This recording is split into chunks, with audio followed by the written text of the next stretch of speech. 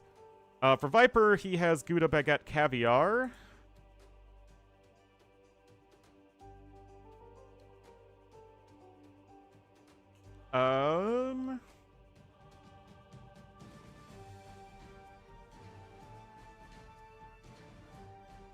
Caviar. Viper could go Japanese. So it's Japanese versus Lithuanians or Italians, I think. That'd make the most sense.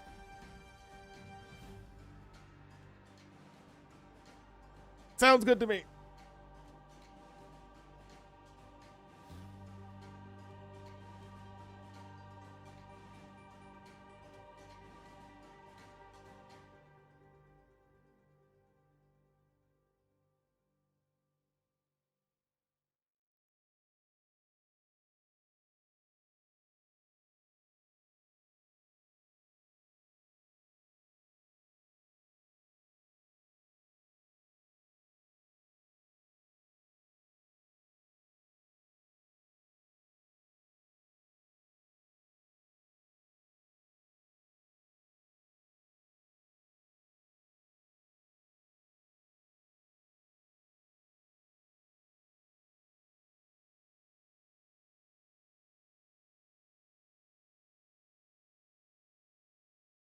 All right.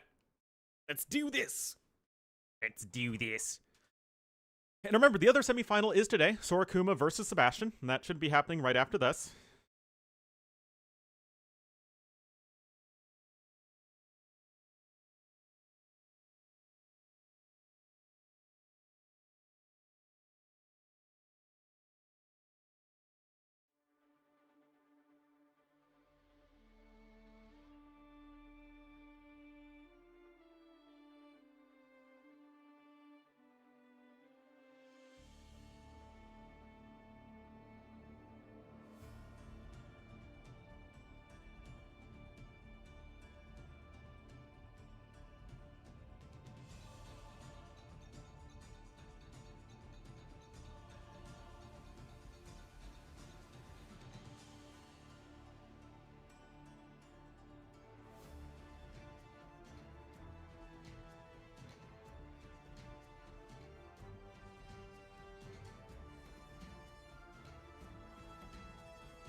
I'm sure they'll get started any moment.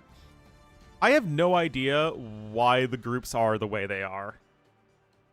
They choose the groups for their opponent, which is why we see Gouda and Escargot and or not Escargot, Gouda and Honey, and Involtini constantly.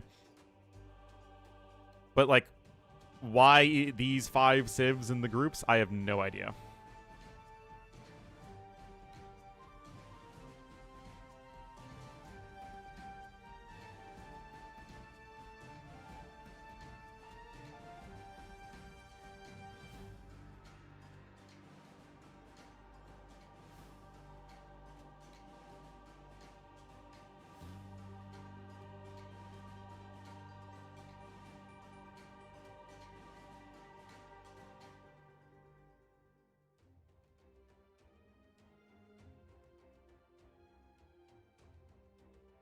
Alphabet? Yeah, all the food groups are starting with letters A through J. And I failed to download match content. Awesome, awesome, awesome. Freaking love it.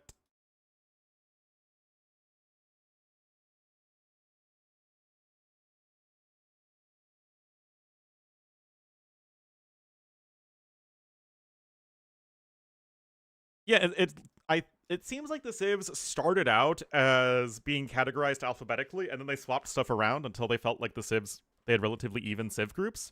Although that's not really how this played out in practice.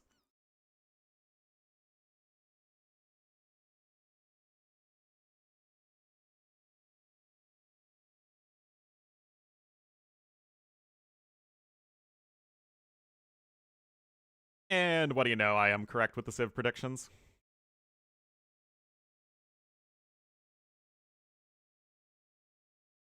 Well, again, I think they curated it a little bit.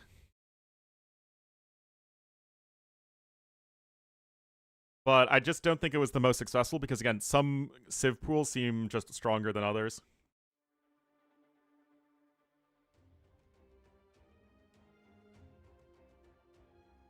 Give the man a medal? Hey, I deserve it, man. I'm awesome like that.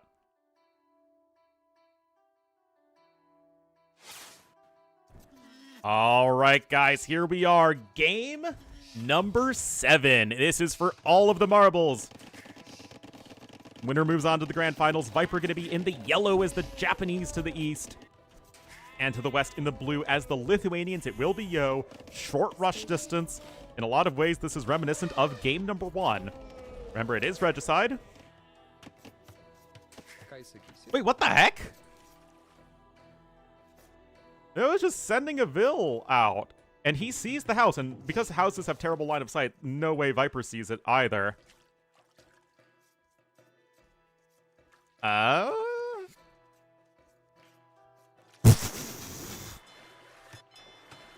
Oh, jeez. Yo better be paying attention here. He needs to. Oh, no. Oh, no. He wasn't paying attention, guys.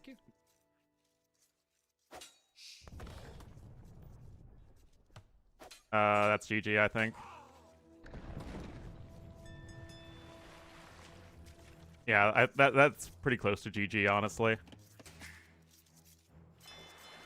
Like, that is straight up not okay.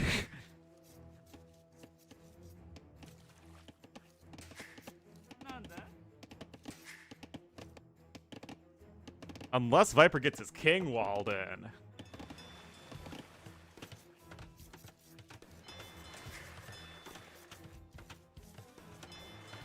Man, this map has given us a lot of good games, but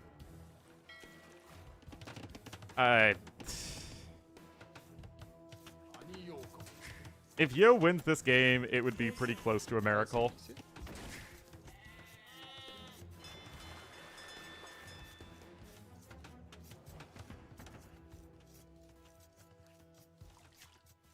Now, I mean, all of the games that Viper has won have all been basically decided in early game. Oh, boy.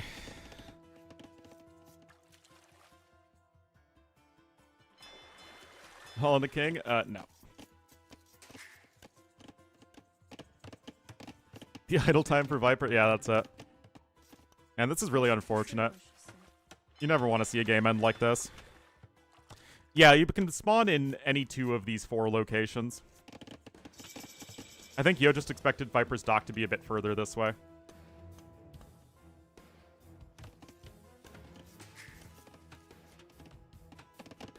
But there literally should be nothing you can do here as Yo.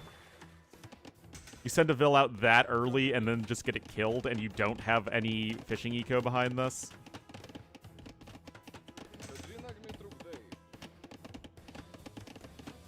Not great.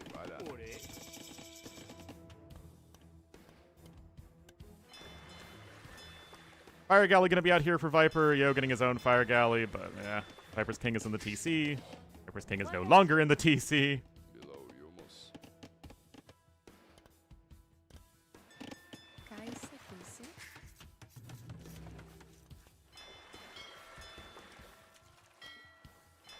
Fire Galley, gonna do some Fire Galley things. Viper's already 400 resources ahead. Yo getting his archery range out, I guess. King as a unit? Oh, you mean like right here? Well, it's kind of a given, right? If you don't have the king, then you're dead anyway. You can see the king with the crown on the mini-map.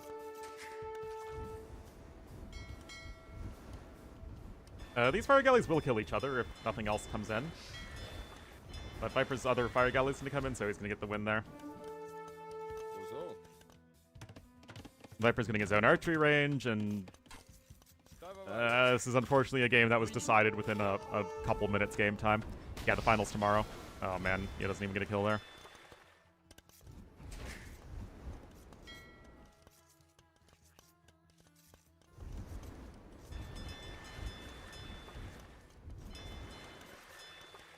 I mean, even if Yo gets the dock up over here and is paying attention to his villager, I don't think it's even good. I think Viper still gets a faster feudal age time. I like what Viper did a lot more. Dock on your side at first, get your fishing eco down as quickly as possible, and then have a second dock forward. That just feels like it makes a lot more sense to me. Dock block the shells. You can actually literally wall them. These are mangrove shallows.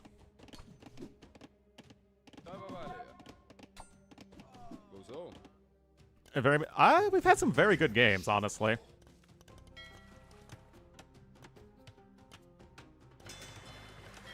It's just Sudden Disaster was, you know, different and whimsical.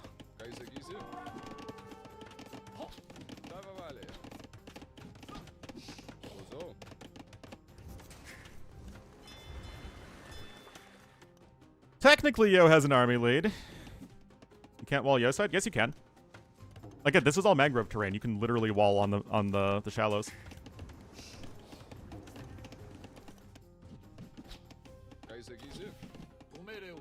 Is it fletching? No fletching? It sure is. Viper on 6 fishing ships to 0. Bang.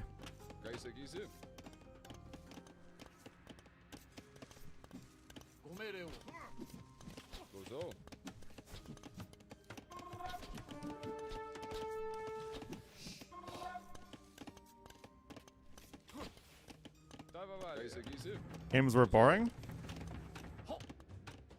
I mean, the finals was very exciting though, right? I mean, I didn't watch the finals. I wasn't there. Or I only saw a couple games of the finals. But I think people generally enjoyed the settings, and there were some very good sets.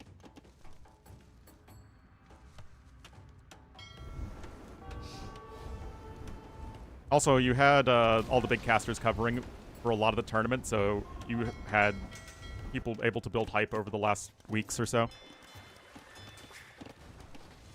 Whereas this tournament hasn't had any of the big casters cover it. Except Mem, I think. And Mem isn't really even as big as he used to be.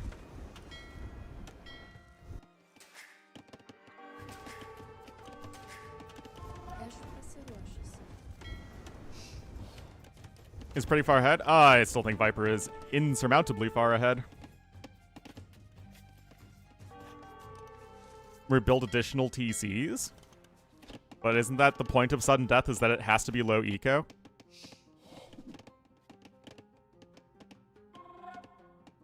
$1K. He does? Oh, wow, he does. That's like the most I've seen from him in a while. 3 TC? There was a map with 2 TCs.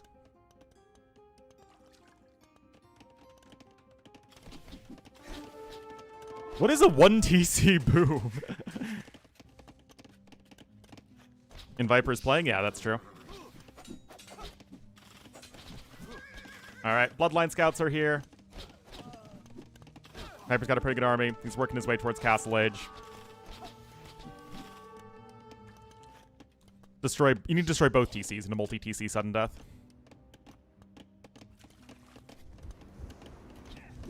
Sudden death is, yeah, you can't build any TCs, and if you lose all the TCs you start with, you lose the game. So, obviously, almost all maps are 1 TC starts, but the ones that aren't, you need to lose all TCs.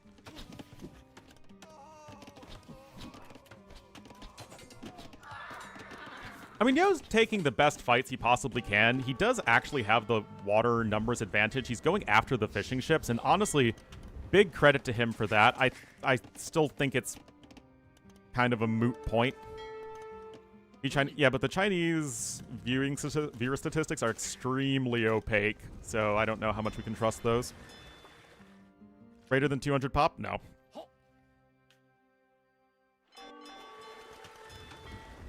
Greater than 200 pop doesn't add anything to the game. Game's balanced around 200 pop. It just... what's the point? I mean, it's still good, right? Like, Yo is doing the very best he can, and if he's able to win this game, That would be truly incredible. I still don't think it can happen. He's taking the best fights he can, though.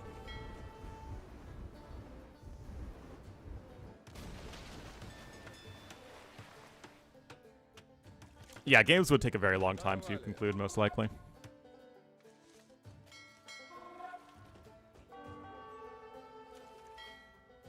But, like, yeah, the whole point of sudden death is that it's supposed to be a low eco game mode. That is an incredibly underwhelming demolition chip hit. And Yo is starting to lose those fire galleys. He is going to click up to Castle Age, but he's going to be, like, a couple minutes behind. Does get another villager over there. Still trying to take the best fights he can. Yeah, Yo is a little bit more than 2 minutes slower to the Castle Age.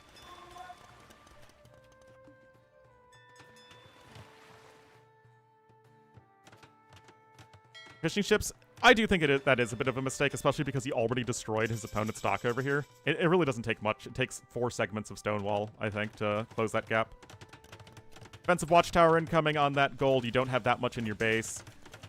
War Galley coming in here from Viper. He's back to the naval advantage. Yo's army of skirmishers is generally unimpressive. Siege Workshop coming in for Viper, and Yo is still just so far behind. He's doing his best to make it interesting, though, and you gotta give the man a lot of credit for that.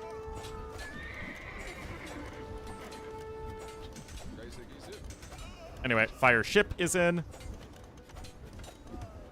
That's not good for Yo. I mean, I guess the skirmishers don't really add all that much at this point, but Viper gonna be crushing this one. Siege Workshop coming in. I don't even know what Yo can do right now. He is in the middle, or I guess in the southern area, which is nice. Viper not even close to it.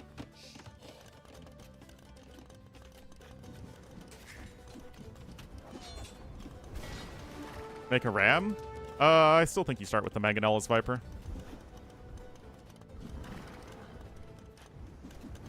Buying a castle? That's not... Surely that's not a thing, is it? Again, like, Yo is somebody who can make the impossible possible. I still... Okay, there's just a monastery coming in for now. I mean, yes, Lithuanians are a good monk defensive. Viper adds a second TC over here.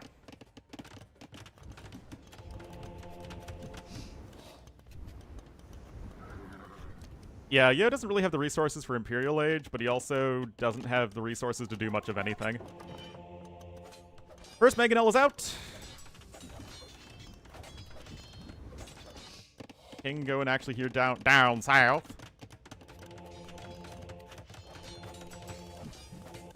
All right, needs to grab redemption. That's what he's doing.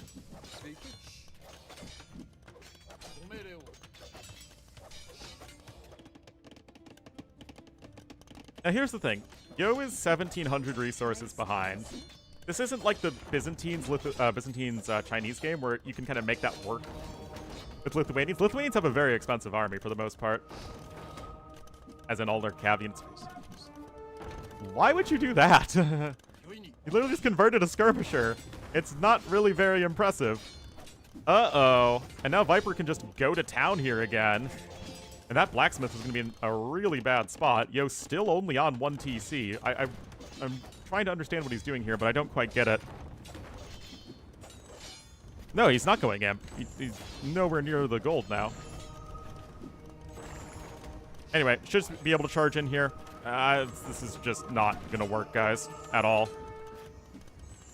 Like, in the slightest.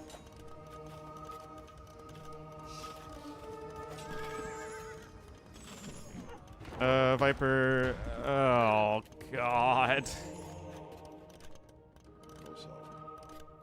Can Viper get the shot off? Does have to delete there. Yeah, Yo is working towards the castle. Viper getting a transport ship. Not too sure about that.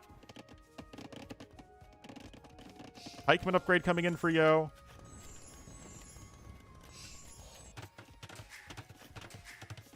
Viper adding in a third TC. Guys, he's already, 2,000 resources ahead. Oh, yeah, for the Island Relic, duh. My bad.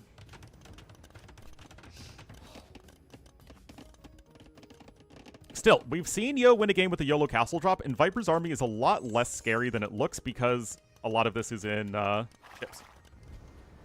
Ships that don't do all that much, to be specific. Guys? Yo is playing his outs here. Another barracks is coming in. Again, those knights are just going to get converted at this rate. Yo can convert the siege workshop.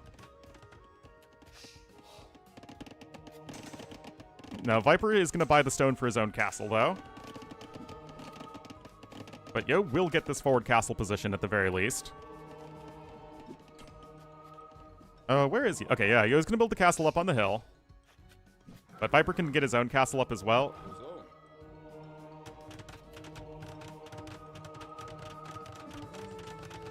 Yeah, Viper can afford to send the entire village to build the castle. That's a little bit of the S word from Viper, to lose all 3 knights like that. King? Yeah, I don't know what that king is doing. It really should not be, yeah, just have to rotate the vills around a little bit. Wait, it can range the vills? You've got to be kidding! I didn't think it could do that!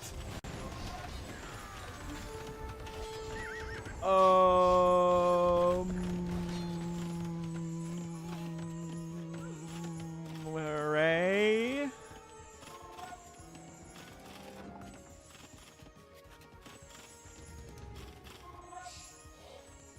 Man, what a train wreck of a game for Yo. Anyway, Yo's gonna try and go to the middle of the map. Hey, wildebeest. Yeah, Yo is gonna try and click up to Imp. Howdy. Yeah, thanks for the 64 months, wildebeest. Viper just gonna go with the petards here, which is totally fine. Samurai!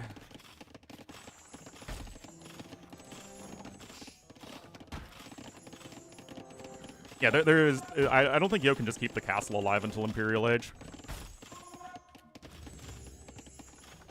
Again, credit to Yo for playing his outs here. You'd love to see that, but I don't think he has any.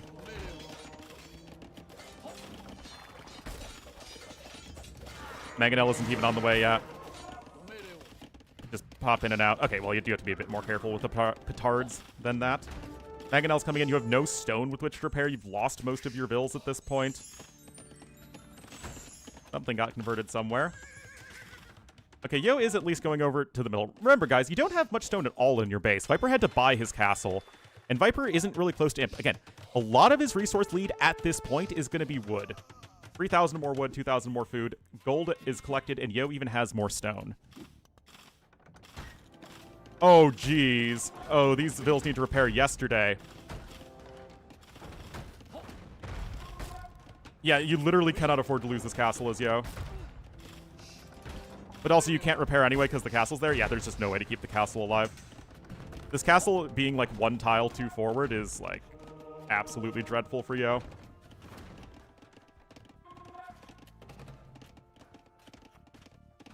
Tilted? I wouldn't say tilted. I mean, he just is getting incredibly far behind early on. Where is Viper mining stone? You got a little stone over there. That's going to be enough. Anyway, it would require, like, superhuman monk micro.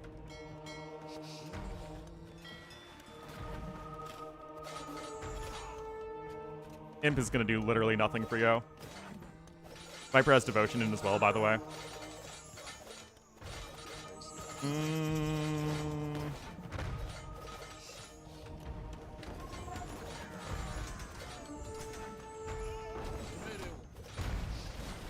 Man, it sure would be nice if Yo had a castle. Now, Viper kind of threw away some units there. I don't really think it matters that much. Like, Yo is trying, man. I just don't see this. Now, Viper gonna switch into some skirmishers. Viper does have to delete those units. Neo's almost with castle number 2, but he also doesn't have that many monks left. He's still on the 2 monasteries. Unless I'm missing something, Yo is going to need to buy some more stone even. Yeah, the fact that this castle could range the villagers repairing that castle was absolutely essential for Viper. Yeah, Yo lost all of his stone miners here, so he needs to buy some more stone, which is kind of ugly right now. That said, Viper is still pretty far away from Imperial Age. He's just making skirmishers right now, which is, as much as we love skirms, it's not the scariest unit in the world.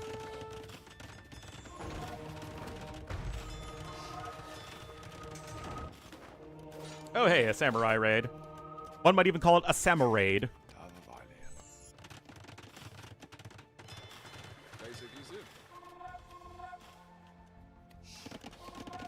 Yeah, Viper could actually just send units over here and kill the king, but obviously Viper doesn't know that. Does Yo lose all of his lumberjacks? What the heck? Okay, he's got 1 treb on the way, I guess. More samurai, more skirms, another TC for Viper. I mean, I still don't even come close to seeing this, how Yo does it. I mean, in theory, yes, but Viper's not going to do that. Like, this isn't something where, oh, Yo could win the game if he gets the king snipe. Viper's king is in his TC, and the second that it's threatened, it'll just go over here, and Viper isn't going to be taking any losses.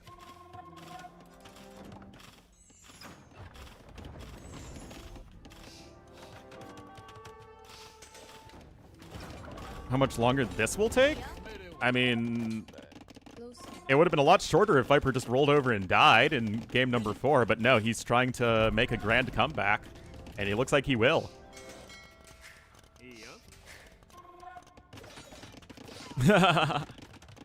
Anyway, more samurai coming in over here. Literally, if they go to the south, Viper's going to win anyway. But like I keep saying, king snipes are only exciting if the person going for the king snipe wasn't already with a massive advantage. Anyway, this is not going to be something that you can really deal with here as Mr. Yo.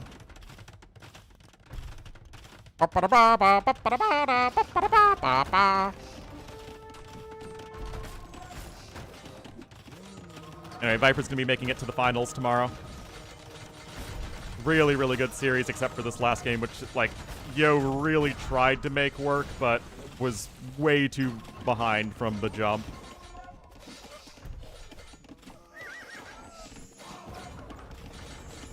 There's nothing at all left for Yo to do here. GG, Viper not quite reverse sweeps Yo, but the next best thing to it. With 3 games in a row where Viper just got way too far ahead, way too fast. And he will be moving on to the finals. Very, very well done for Viper.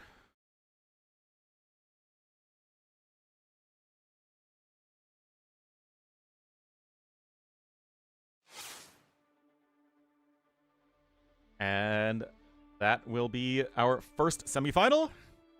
Yeah, Viper gets to be unwashed for 1 more day. Just the 1, though. He's still on notice for being washed at any given point.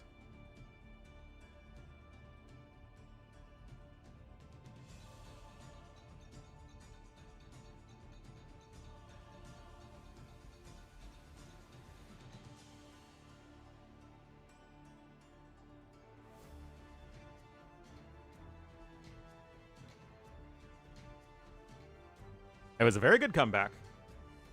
It was impressive, in fact. All right, so second series, let's see.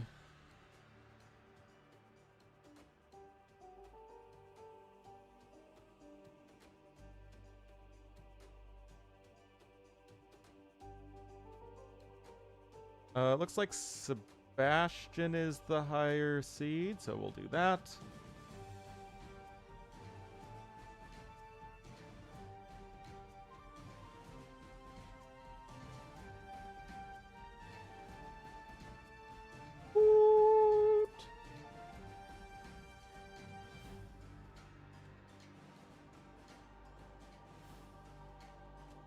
Stream with TOS? Oh, I thought he messaged me. Is that what he messaged me about?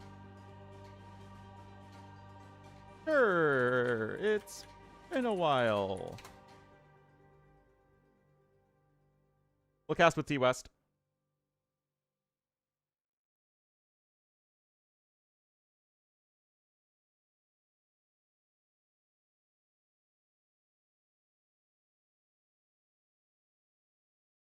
Hey, VGS.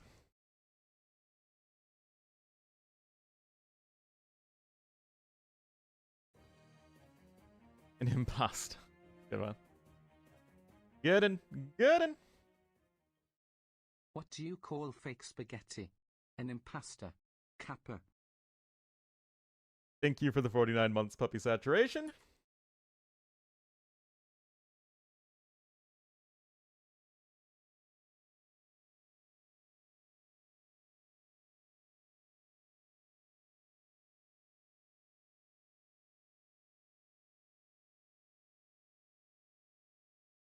And looks like we have our draft.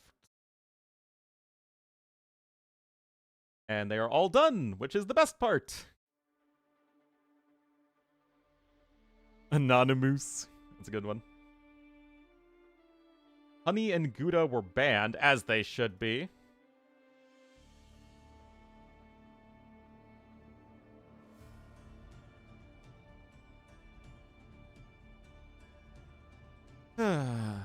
Looks like we're going to be starting on Arabia. Good neutral map to kick things off.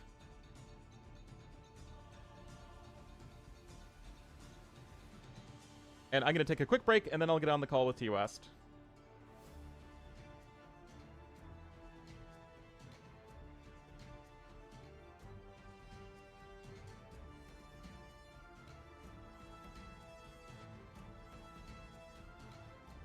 All right, one sec, guys.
Alrighty.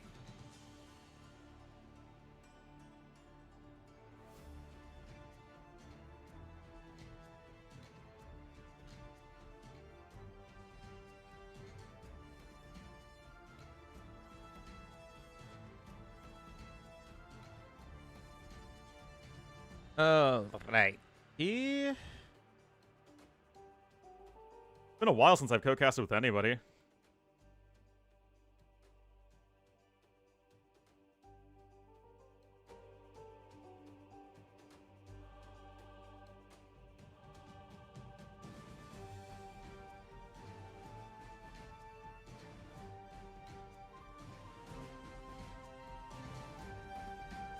Alright, I'm good to go. Just no idea. It's been a long, long time.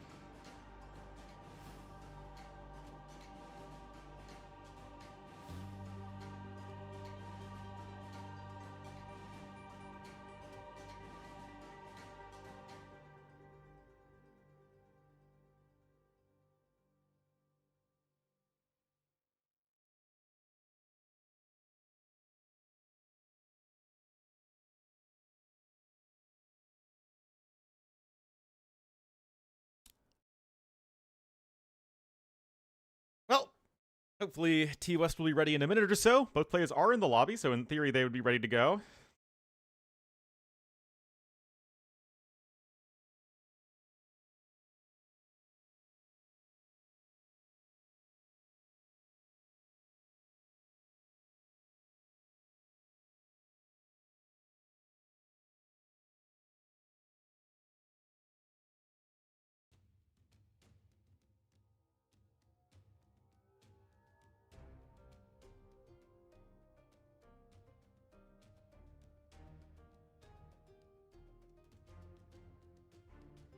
All right, so 90-ish second wait, and we'll be getting into Arabia. We'll be getting into Arabia. Just kidding.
All right.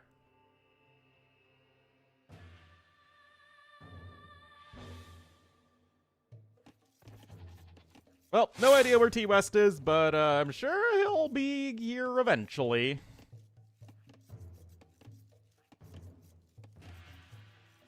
Oh, I forgot to do the thingy. Ruining AoE and all that.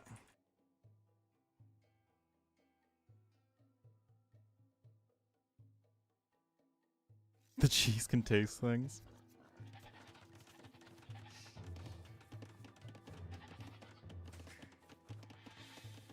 Alrighty, guys. Game number 1. In our second semi-final, we'll have Sora in the blue as the Koreans to the north of Arabia.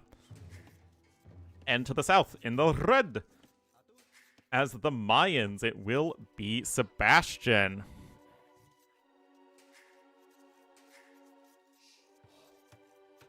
Okay, looks like T-West was AFK. That is fine. So, more Mayans on Arabia. Classic Civ, of course. Koreans are kind of interesting. They're still not a Civ I associate with being especially great on Arabia.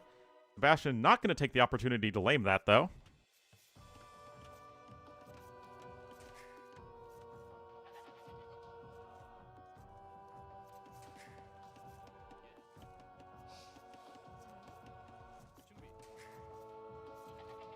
Gouda in America is generally very good quality.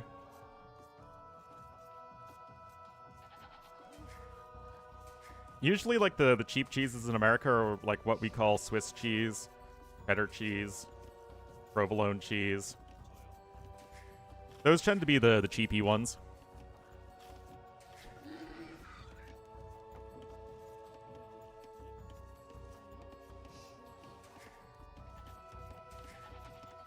So, early mill here for Sebastian, so not likely going to be going for a fast rush or for a, fast archer play.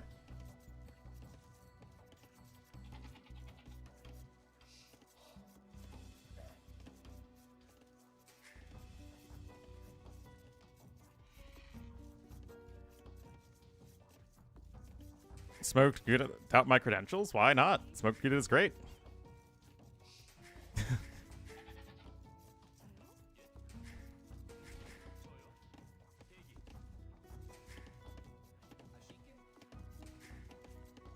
Well, looks like 21 pop up for Sebastian. Like, honestly, this is such a middle-of-the-road build order that we don't typically see all that often anymore. Like, just, all right, let's go up at a relatively slow-ish uptime with a mill in the Dark Age. Probably just going to go right into archers. That said, as far as this matchup goes, I think this is kind of underrated for Koreans. If anything, Koreans aren't going to be happy about mobility. Hello there. Hello there. Ornlu, give me a second. I need to change my audio device. Ah, okay. Now say something and I should be able to hear you. Okay, hello, hello. Let me change my audio device in OBS. And chat on Twitch and on YouTube confirm you can say Ornlu. Ornlu, growl for everyone. Howl at the moon. Ah, woo. All right. Okay. Well, shall we combine the chats? Oh, we're ready to move into that stage of our relationship, are we? Yeah, sure. We are. All right, let me click the button. I will knock, and looks like the game started. Started this really quickly, so let me jump into it. T West wants to collaborate. All right. And now I just share the chat. I hit the chat, and then you have to hit the other button to hit the button, so you can button while you button. And we are good. All right, chat. Welcome the beauty, glory, and majesty of Ornlu and his friends and his wolf pack. Something like that. So it'll be Maya versus Korean, Sebastian versus Sora Kuma in our second semifinals. And it will be Arabia. This is basically just DE Arabia with a 9-vil start. And both players on their way towards Feudal. I'm catching up to live time. Yeah, I am already here in Feudal, and it looks like Sora is going to start this off with a villager kill, although he loses his scout cavalry against Sebastian's forager. And already, I think it's, like, Mayans are, just your stock standard Arabia pick. Koreans are kind of interesting, because although they're not as good as Mayans in general, I think they actually have a decent enough matchup against them.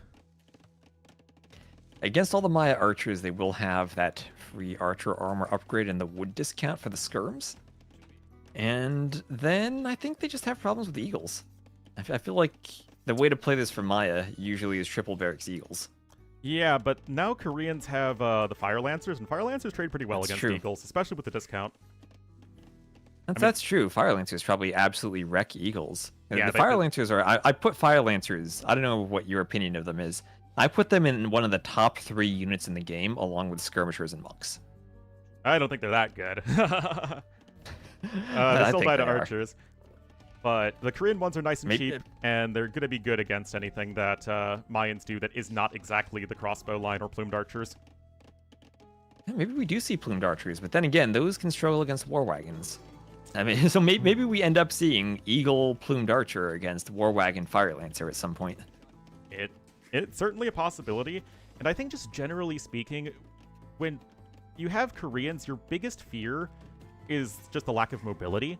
And when you're up against an American Civ, the mobility difference isn't really that significant. I mean, yes, Eagles are a thing, but just don't have to worry about cavalry running around everywhere, and that just feels like such a, load off your shoulders as the Koreans player.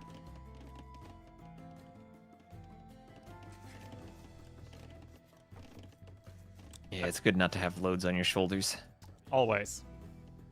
But as things stand, Mayans still have the nice early game eco, especially on a 9-vil start where you don't have to get Loom right away. So, a little bit closer to Castle Age resources at the moment. Fletching is now coming in, though. Also, this map, fairly open. Danger Duck asked me to move the wood lines farther away from the players, so I deleted the cases on the map script where they had close wood lines, and everything should be pretty far. Oh, I was wishing the wood lines would be a bit closer. Like ye old days on Arabia where you had big wood lines that were pretty close, but not that many of them. I miss that. I miss old Arabia. Me too, man. Alas, everything is all about the hamster maps these days, where you're dead if you click up later than 20 pop. Remember the old 22 pop scouts back in the day? That was nice and comfortable. It was very comfortable. It was a very easy build to do. It didn't require pushing any deer, but gone are those days. So we'll have a bit of a men-at-arms fight on the western flank of Sebastian, and he'll get in and prevent the wall. A couple of archers there so that Vil can't quick wall herself. She can only go for as long of a run as she can to the west to draw the men-at-arms away. And Sora Kuma not going to double up and try to push through the unwalled flank. We'll just hoover around back towards his own base, towards his own walling Vil, as he tries to finish his own walls.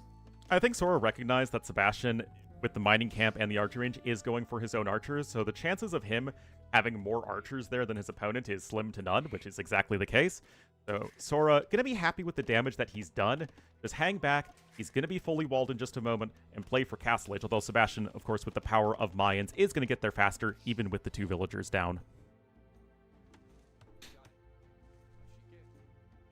Yeah, the Maya have an OP eco.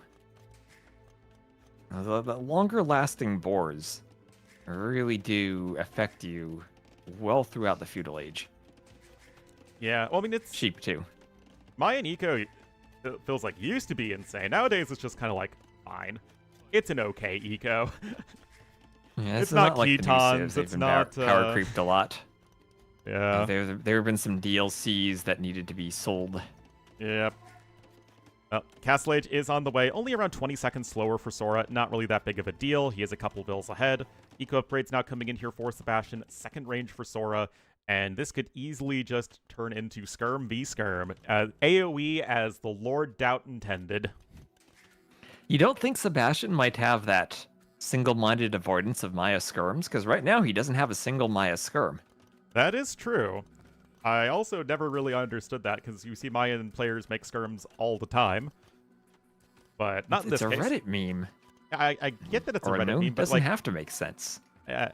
I like it when my memes at least make a modicum of sense. But call me crazy. Anyway, double mining camp here from Sebastian. This is certainly going to be aggressive. And skirmisher memes aside, Archer plus Eagle Warrior is a good combo, and there's a hole in the wall! Uh-oh. Between the houses on the hill, and Sebastian is in, those archers have fletching. And all the skirms are forward. There are no skirms at home, it's only archers at home, so this could actually be kind of tricky to clean up. It's going to be actually kind of a disaster to try and deal with. Not even going to rush up a watchtower. Those vills are not in position. Like, this is just bad here for Sora Kuma.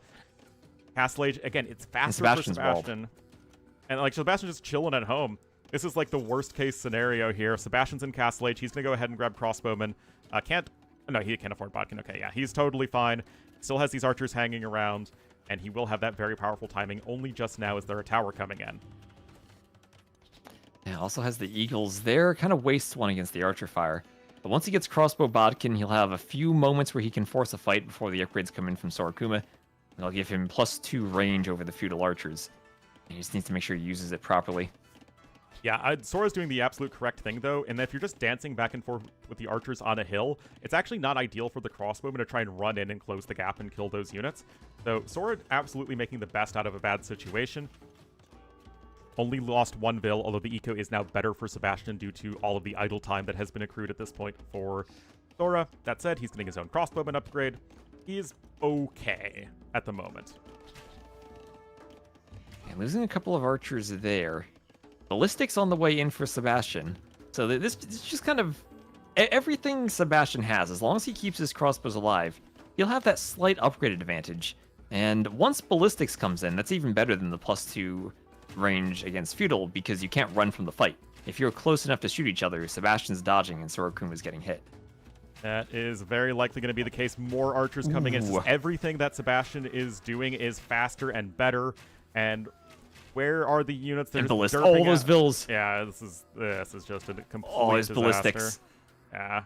Oh, that was beautiful. Sebastian came from the back of the woodline with his crossbows, so that hill where Sora Kuma was camping with his archers in between then no longer provided a defense from the opposite side. Oh, that was a beautiful move from Sebastian. He was chased down from the outside, but beautiful. And there's a GG. It's a bit rough for Sora. His army that was forward was kind of off in the middle of nowhere, not doing anything. And it's just, you can't afford to not be full walled in a situation where you're relying on your walls to defend, right? Yeah, it's always unfortunate when there's a hole in your wall on, 2 houses on a hill, but if your entire strategy revolves around you being defended at home like that, you simply cannot afford to not check. Yeah, you need to make sure you click that palisade on one house, click and drag across to the other house, and then let the palisade show you where the holes are when you place it. Exactly. So, Sebastian takes a quick game number 1 win. Also, not really using Koreans either. Like, there wasn't anything that you did with Koreans that was especially great. Made cheap skirms. Only made like 4 or 5. It's just because he died fast due to the hole. Yeah. Can't blame the hole for the lack of the using of the sieve.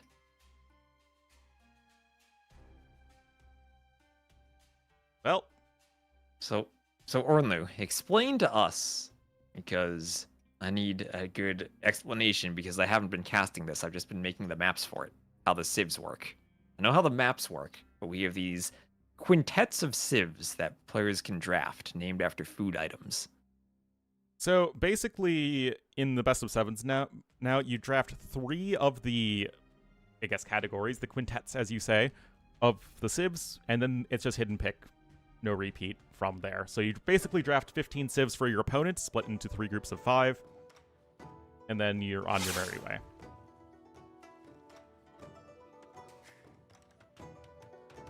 Your merry way. Except some of the groups are a lot better than others, so we kind of see the same civs over and over again. Now think about this. We didn't see any Maya skirms that game, did we? We did not. That is very true. So, here we are, guys, in game number 2. Sebastian with a quick win will be to the west in the red as the Mongols, and to the east in the blue as the Chinese. It will be Sora Kuma on a little bit of a bugged map. Hold on, Ornlu. I got a failed to start observing match. Is that because the map was bugged and they restarted? Nope, they're still in it. I mean, it's part of the thin wood line at the back of the map didn't spawn for Sora. Okay, yeah, that's a bugged map then. They're restarting. They should, at least. I think. Looks like they are on my end. I don't see them in it on the dashboard anymore. Ah, okay.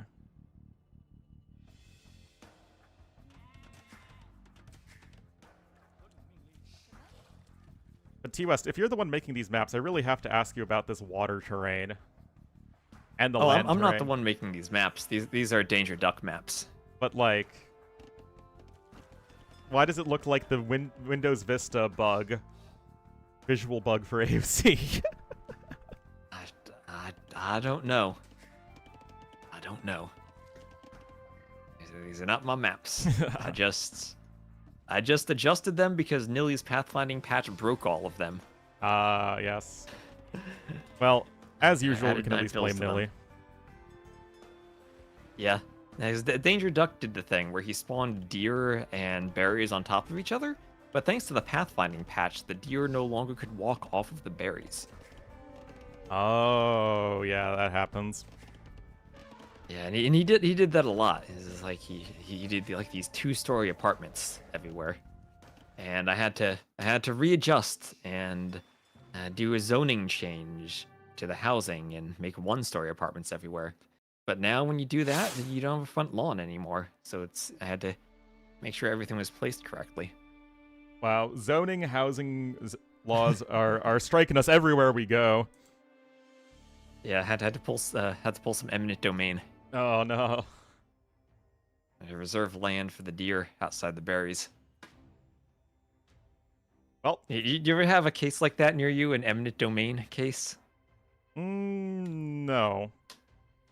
We did when I was a kid. The town tried to take land away from people to make apartments.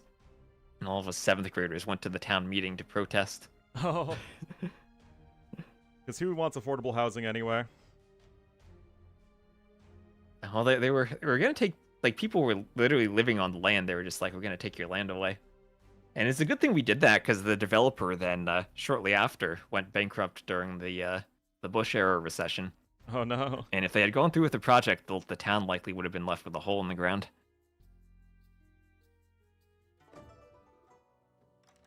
All right. Well, we will be getting into game number 2 once again here. And the maps looks like they have properly spawned. And the distance is going to be completely flipped because they had at least pretty far spawns last time. Now they're going to be much, much closer to each other. And Sora going to be up here to the north on the wood line, whereas Sebastian's dropping the TC faster. Also, players start with the trade cart, and you might have noticed that the trade cart for Sora Kuma just flew over the mountain. That's because I was asked to adjust the map so that trade carts fly. I mean, they're not really flying, they're just clipping through everything. Yeah, same thing. That's how X-Wings flew in Star Wars Galactic Battlegrounds. They just clipped through everything. Well, I guess that could work. Only they also had graphics to make them look like they were flying. So, yeah, it's a very interesting thing in the pathfinding patch. If you select individual trade carts and tell them to move, they clip through anything. But if you select a group of trade carts and tell them to move, they try to avoid and path around objects. But would that have to be a group of the specific trade carts that are able to walk on everything? All trade carts can walk on everything. In every map? Oh, no, just on this one. Oh, okay. Yeah. So Sebastian like, finding a market. What am I missing, man?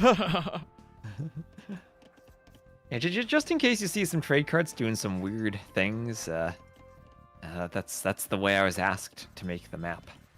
And yeah, you're saying this looks like the Windows Vista logo. I guess that's the terrain masking between the desert and the grass terrain on top of it.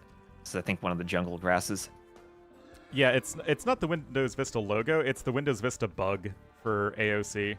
Yeah. Remember that one where the grass and the water looked all messed up? Yeah. There was a color bug where just due to changes in graphics stuff on the Windows side, essentially the graphics Microsoft libraries that AoE 2 used no longer worked properly on Windows Vista.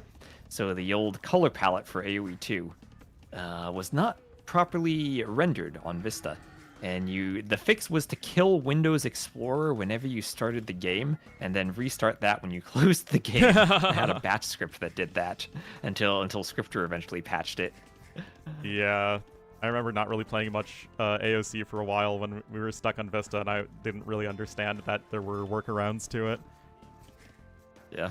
The funny thing is, AoE 1 actually runs better than AoE 2. You can get the AoE 1 CD, and without any patches, plug it in and run, and it still works, even to this day on Windows 11. Speaking of which, I need to upgrade to Windows 11 soon. Are you on Windows 11, Ornlu? No, I never really saw the reason to upgrade it. Yeah, support for Windows 10 is ending, so I might need to do it soon, or just switch to Linux. Is there anything that I'd really want with Windows 11? Honestly, no. It's just they're ending security updates for Windows 10 soon. So. Yeah. Well, I guess I'll switch over then. Anyway, up to Feudal Age right now is Sebastian. He is the Mongols, of course. Mongols-Chinese classic matchup here. And it's going to take some nice early pressure from Sebastian to try and disrupt the eco of Sora, although, honestly, the build counts are still quite comparable. Yeah, I'm just checking. Mongols don't have fire lancers, right? No. Okay. I just gotta double check that and make sure. That would be Yeah, ridiculous. I never know how they've changed civs. Yeah, do they still have camels? Do they still have Yes, camels? Okay, yes, they do. I mean, Chinese were the only civ that lost camels, and that's because the part of Chinese that would have had camels were replaced by Khitans.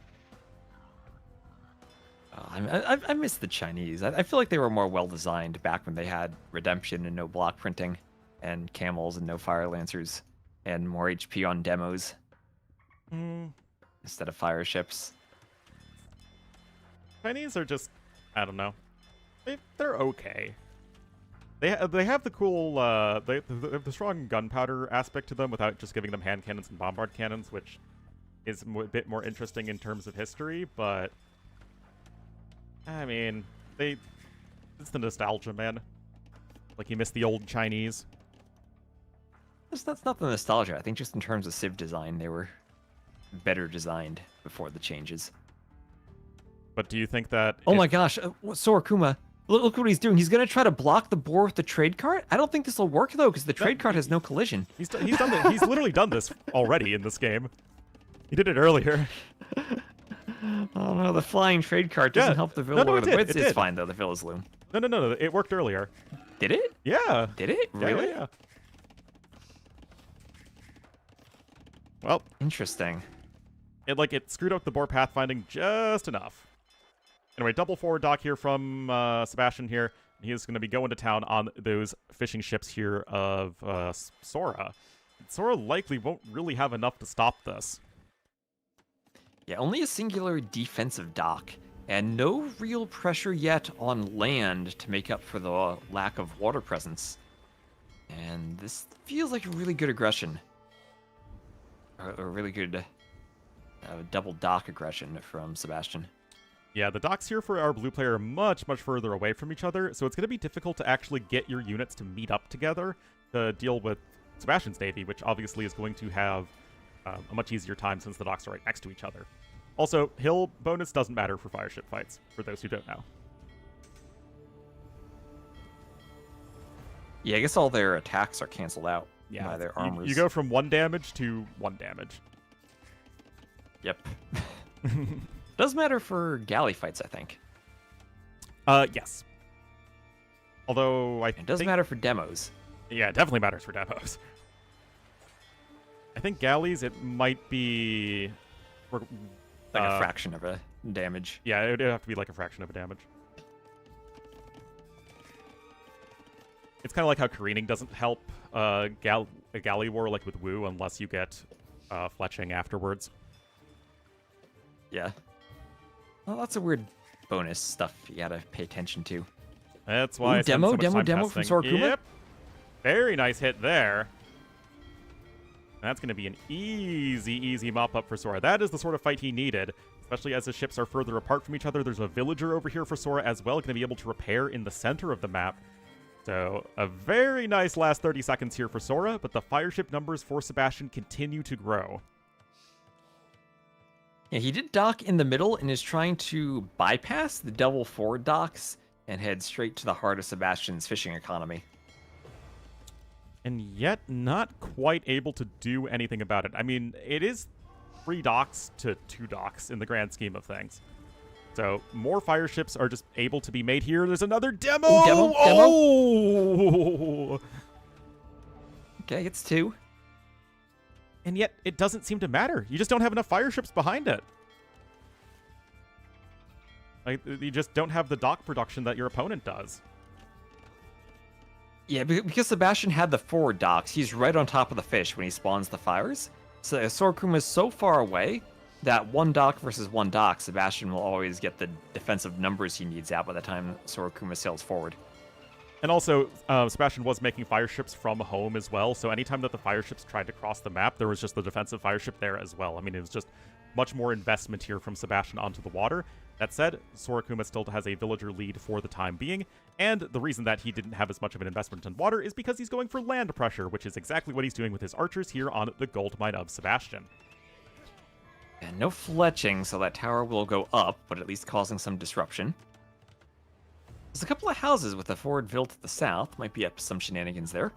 Has a trade card on the market, just waiting to get some gold income. Yeah, you do need a market of your own for that to matter. And This is one of those situations where you can do one market on one corner, then one market in your own corner, and have that efficient trade where the first trip is only like half a trip. yeah. Yeah, You can also get diagonal trade. yeah, that would technically be the most valuable, is going across the entire width of the map like that. Yeah, you can actually get the most valuable trade possible on this map, the diagonal trade with the flying trade carts with a half a trip to start. Oh, yeah. That actually could be insane. Yeah, it is. You'd have to finagle around a little bit, but yeah, it could be possible. But the big deal here is that Castle Age is coming in for Sebastian, and my favorite unit in the game, the early Castle Age Mongol Steppe Lancer, could absolutely butcher Sora Kuma's eco, which is mostly undefended. Yeah, that's what the steppies do. They step all over your undefended eco. Indeed. I mean, we're at 6 fire galleys as well. You can see Sora can't actually fight this on water. You still have more fishing ships in total for Sebastian. He's, destroyed way more units. He's up to Castle Age faster. And I just think his approach is a lot better, as the archers just haven't really done anything that useful here for Sora. Yeah, just one tower isn't really all that much damage. Not when they're going to go aggressive anyway. Castle Age is in, and immediately Sebastian queues up some Steppe Lancers here. I don't know what you think, TUS, but I just feel like Steppe Lancers really break Mongols' balance and gives them a huge power spike in a part of the game where they're supposed to be pretty weak. I 100% agree with that. I think that giving them Steppe Lancers with all that extra HP was, like from a balance perspective, rather bad. Because it kind of broke how the Civ was really strong early game with the Hunt, really strong late game with the Siege Onagers and Mengadai, but kind of weak mid-game with no eco bonus, no special units. Mengadai didn't really come into form in the Castle Age. But then the Steppe Lancer all of a sudden gives the Mongols probably one of the strongest early Castle Age openings in the game. Which is allowing them to snowball their fast feudal age even more, whereas Mongols in the mid-game, yeah, you had 2 military bonuses. You had your light cav extra HP and your cav archer faster attack speed. But because those units are inherently expensive in mid-game and you have no eco bonus to get that rolling, it really wasn't all that great to civilizations that had better economies or cheaper units. Now, you kind of have the best of both worlds, as you have a very good early Castle Age unit with the Steppe Lancer that also gets an HP bonus. Yeah, as you say, the best of both worlds. Riker gets to be captain of the Enterprise. I'm not a Trekkie, I'm afraid. I don't know the references. See, this is why I say you gotta come to the TY stream if you really want to be a nerd. But you don't watch Futurama, man. You gotta prove your own That's nerd true, credit there. Steppe Lancers? I only watch the show that it makes references to. Exactly. But yeah, the Steppe Lancers here haven't gotten any major damage done yet. I've kept the archers at home, though. And the archers were, picking around at Sebastian's base, at least being annoying here and there. Now they have to be completely at home to deal with the Steppe Lancers. Yeah, to buy Sebastian some more time. Res collected are still even, so I mean, this game is going to progress onwards. No, game-winning advantage either way. That said, Sora does have the extra bow saw upgrade, and neither player has any fishing ships left because it's really hard to actually keep fishing ships alive against any determined Castle Age player, as the fire ships destroy fishing ships so easily. Yeah, the ships do far more damage than the galleys. And, ooh, this could be a rough fight for Sora Kuma. His archers are in the middle shooting at the Steppe Lancers, but some Scorpions are there to help. No upgrades on the way for the archers. And they have to rely on... They don't even have Bodkin. They just have to rely on Sebastian not taking the fight and thinking that there are too many archers. If the Steppe Lancers had a good jump, those archers would be massacred. Absolutely. The Steppe Lancers themselves do have +1 defense and bloodline, so they're going to be doing just fine. We do have a rocket cart on the way here for Sora Kuma, but it's not out yet. It takes a while to come out.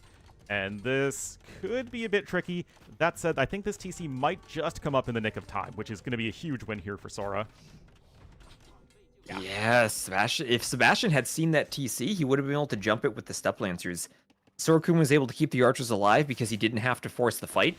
If Sebastian had seen that, then the Steppies would have been able to jump the Vils and force the crossbows to engage and use the Scorpions. Exactly. And the rocket card also came out, was able to delete one of the Scorpions. And now things are going to be looking a lot better for Sora, but of course you have to be careful. No Bodkin in yet still, as the food eco is quite rough, honestly, for both players at this stage. Sora's got 3 TCs.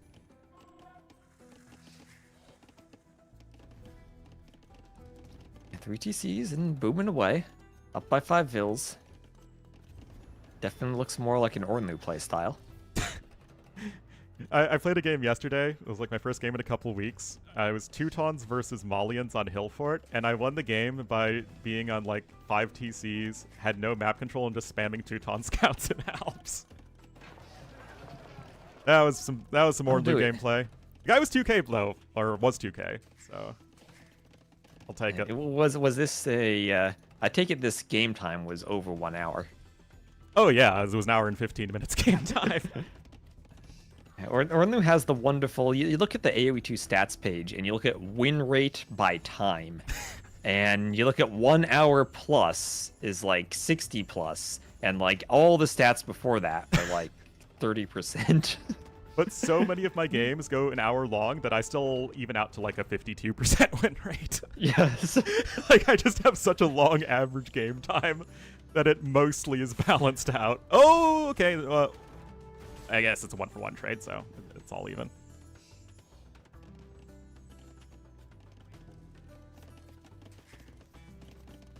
Fire Lancer's on the way for Sora. Gonna be a good solid unit here. That should be a 1-for-0. Indeed it is. Better micro there for Sebastian. Well, the eco will be better over time. Just waiting for Sora. Sebastian. Just kind of waiting for him to push forward. Oh, ooh, Sora Kuma, as the Chinese is adding in one of the top 3 units in the game, the Fire Lancer. What about rocket carts? They're so different than mangonels. They're kind of boring. I mean, they're fun once you get the unique text for it, but it's just, you never see that.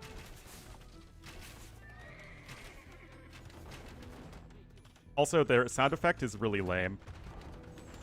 What I suggested earlier to my chat was that they need to have the sound effect from the thermal charges from Attack of the Clones with Jango Fett chasing Obi-Wan in space. Just add that to the end. Get the random guitar riff. Okay. I think that would be great.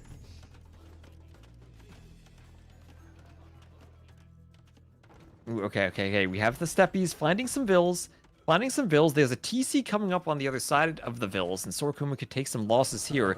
Mangonels are chasing the crossbows. But, I mean, there are 2 Fire Lancers there to keep 3 Mangonels away from the crossbows, and 1 rocket cart. And all of a sudden, the crossbows come here from Sora Kuma, and maybe he's taking an okay fight. It does go down. That is an even enough trade. But yeah, the Fire Lancers do a lot at least keeping the Step Lancers at bay. Yeah, Sebastian's gotten a lot of Vil kills, but the Sora macro has been quite good. He was on 3 TCs a lot sooner. He's just going to have to delete the house and skedaddle back home over there, which is going to make his gold income quite bad. If he didn't have those 2 Fire Lancers in the fight, I feel like the Step Lancers probably could have jumped, and the Mangonels would have come from behind, and all the crossbows would have died. But there's just two of those Fire Lancers, keeping the Mangonels and the Step Lancers both back, saved that army. It sure does help a lot. Both players mining a lot of stone, by the way, so that is going to be important for both players. But I still think that gold is going to be the biggest issue by far here for Sora Kuma. You can see he's making another great pilgrimage over here to the southwest of the map just to gain a little bit more gold income, because right now... Oh, there's a scout there. 3 Mangonels. Oh, wow. We'll have to see if Sebastian actually noticed that, but there's not that much gold on this map because you have the markets to trade with. And so far, no player is trying to take advantage of that. We don't see additional trade carts. I just think it's too dangerous for either player to try and actually get trade going. But, I mean, look at this. This is a great push here from Sebastian. It is 3 Mangonels to 2 rocket carts. He has the little bit of the high ground at the front of Sora's base, and there's a lot of TC idling that's happening right now.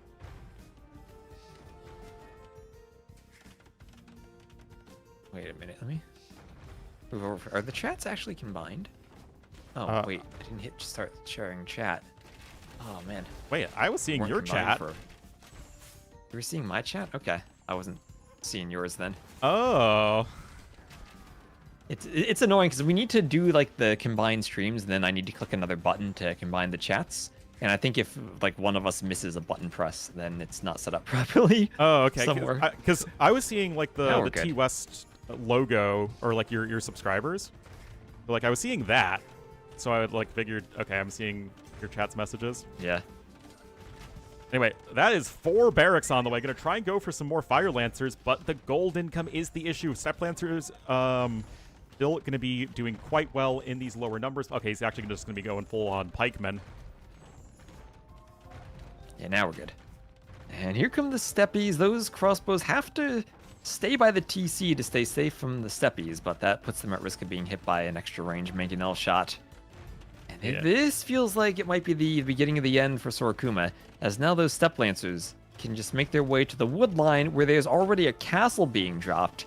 And as those vills are going to have to run, they'll be running straight into the step lancers. Oh, that is not the sort of big old hug that you're gonna be wanting to get. Oh, the peasantry.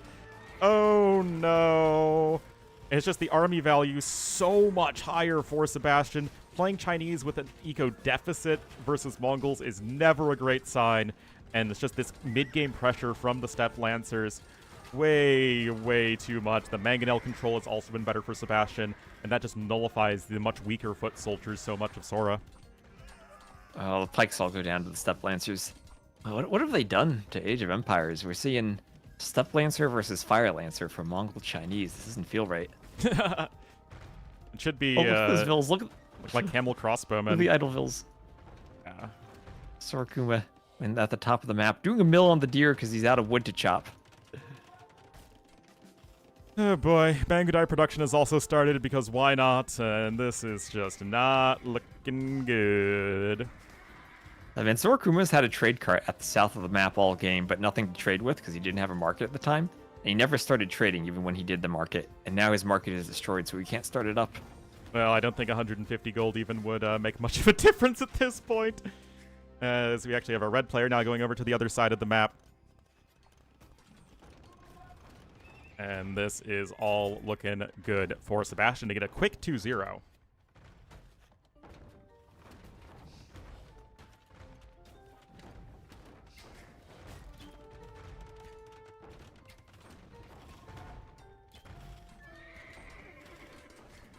Well, TC is going to be taken down at this point in just a moment. Those vills are all going down, and I mean, it's going to be a 2-0 here for Mr. Sebastian.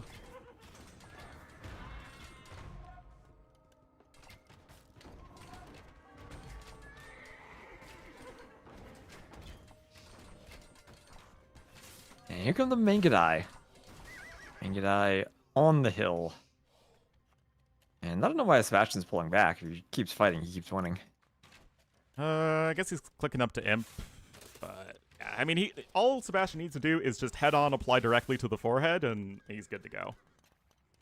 Banggoodai have no upgrades other than Bloodlines right now, so it's not like they're going to be the scariest unit in the world. There's also only one castle from which to train them, but that really shouldn't be too big of an issue. You still have the Step Lancers, and if you can go for both units at the same time, you're absolutely grand. Absolutely grand.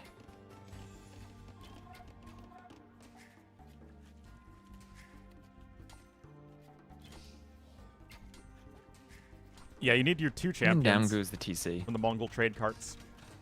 Really OP.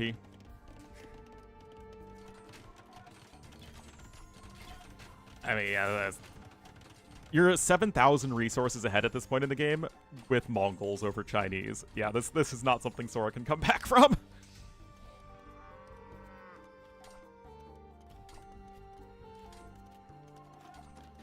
Alright, ballistics and fletching on the way for Sebastian. Those ACCM levels. And also, the time zone is much later for Sora Kuma than it is for Sebastian, so if this keeps going on, it That's gets true. later and later for Sora Kuma. That's already getting a little bit later. It's always getting a little bit later. You even have ballistics in here as well. Who's the co-caster? This is Ornlu. I don't know if we can combine the YouTube chats too. That I have no idea. Imagine if we had 4 chats all combined. That would be a lot of chats. That would be a lot of chat per chat.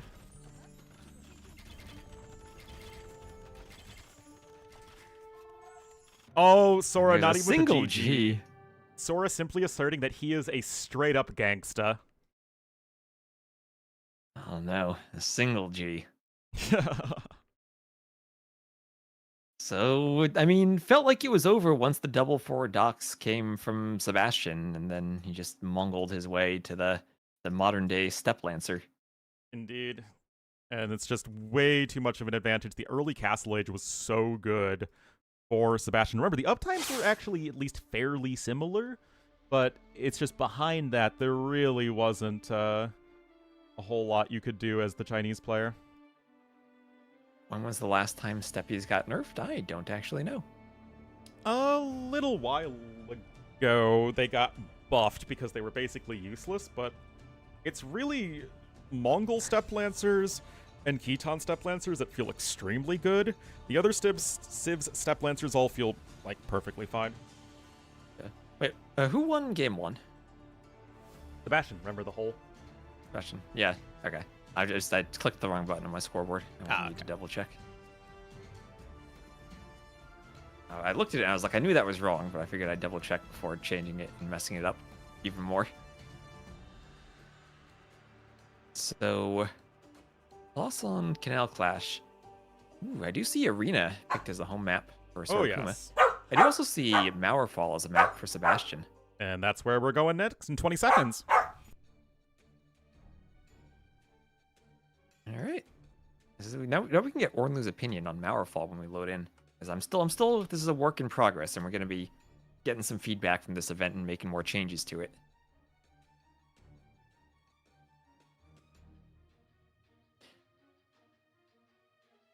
VJS wanted to ask what stat needs to be modified for the trade cards to ignore collision. You take their X and Y sizes and set them to 0. And they ignore collision. Sorry, I had to get up for a second.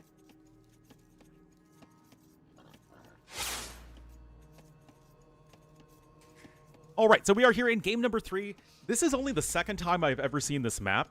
I don't know how much you've seen of it, T-West, but it was a very aggressive map in game number 1, I think, in the previous set. Yes, it was. I think after watching that game, the one change I'm going to make in the future is actually remove the per player's stone and force players to take stone from the middle and make the wall area a bit more important. But we're making... there is a LAN TBA not yet announced on the tournament calendar you might have seen. And we're making some maps that fit the theme, and this was one of our ideas. And the hope is to make an aggressive-ish map and have it kind of themed. So we have our destroyed wall. Players start on one side and gotta go to the other side for resources. I guess I'd put it kind of in the vein of the movement maps, similar to Bay or Evacuation, where you're kind of aggressive on one side and it's more open, and you need to control the map as the game progresses to grab different sets of resources. Yep, one of those. It's a migration map, but a land migration map. Yeah. My first idea was actually putting the players on opposite sides of the wall, but then that just felt like a standard open map, and maybe a bit too standard, so we tried to do something different by putting them on the same side of the wall. And all the gold's on one side, and players, they only have 2 tiles of 2 gold each. I was thinking of reducing that and relying more on foxes, because they have a few foxes around their map. 35 gold per fox, and it decays a bit. If you take it... So what I've learned from watching the arena games, Ornlu, if you take a fox with 1 gold, you get 31, or with 1 vill, you get 31 gold. If you take it with, I think, 3 or 4 vills, you get 34 gold from it. So if you just want a fast castle with foxes, you only need 3 of them. If you take them with enough vills, then you don't have to mine anything. Yeah, except it's kind of a pain to get 3 foxes all the way back to your base, so it seems like it's much safer, at least, to mine gold anyway, because if, like, you're even a little bit off, then you can find yourself stuck. Yep. And it's even more of a pain now, because foxes being pushable was actually something they considered a bug, and you can't do it anymore. It's along with the chicken push fix, I believe. Yeah, so you're not supposed to be able to push foxes across the map. Which really begs the question why they're even in the game in the first place. Yeah, that was well, the thing I think about animals in AoE 2 is that they all need to be interactable. That your sheep, your herdables, you scout with them. Your deer, you push them. The boar, you lure them. The wolves, you fight them. Is if you're just making stuff like foxes or chickens that putting aside the funnels that stand in one place, you're just like making berries again. Yeah, I mean, I think that chickens were designed as a bit of a counterpoint to the deer pushing meta to make the game a little bit more aggressive in the early game, but it doesn't really feel like that's done all that much, as we're still looking at 18, 19 pop-up times every single game. The thing I feel about the chickens is that it doesn't really incentivize you to scout more, because it doesn't make scouting any more valuable. It just means you have less to do with your scout in the Dark Age because you're not pushing the deer.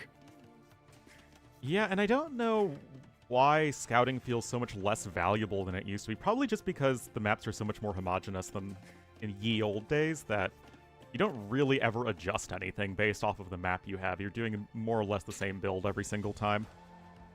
Yeah, it feels like in some ways the old Arabia Huns had more like per game variety in builds, and nowadays it's more like you get your civs and there's kind of set ways to play the civ matchups.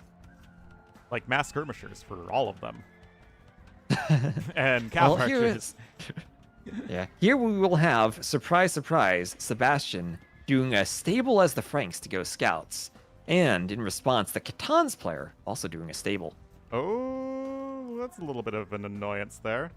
Also, we haven't mentioned the civ matchup yet. This should literally just be Franks versus the better Franks.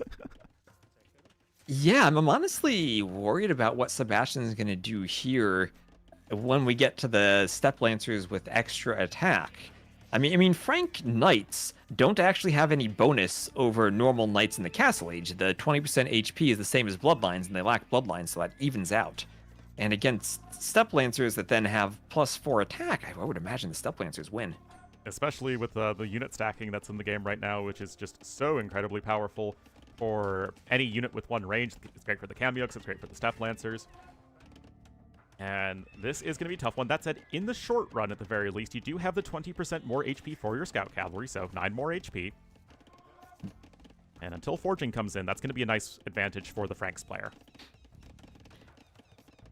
Yeah, that's a big if, though, because once Forging comes in, you get not just +1, but +2 attack. I think that's going to matter a lot more than the partial Bloodlines that you'd get from the Franks. The if only you think 9 about HP it, Frank and advantage you Magyar get. Scouts trade exactly evenly, so getting one more attack than Forging Scouts is you're just going to win as the Ketons. Yeah. And what other options do Franks have other than going for the Nightline? It's not like they're going to go throwing Axemen.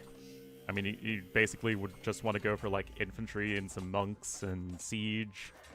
But we don't live in a world where the inflexible tech trees are very good, right? You need to have at least strong ranged options, and Franks don't have that.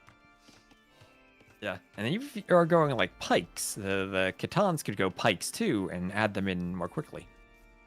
Add them in more quickly with more attack. Because, of course, the double effect attack upgrades also benefit the infantry. I've actually won games with Keton Longswordsmen with +4 attack.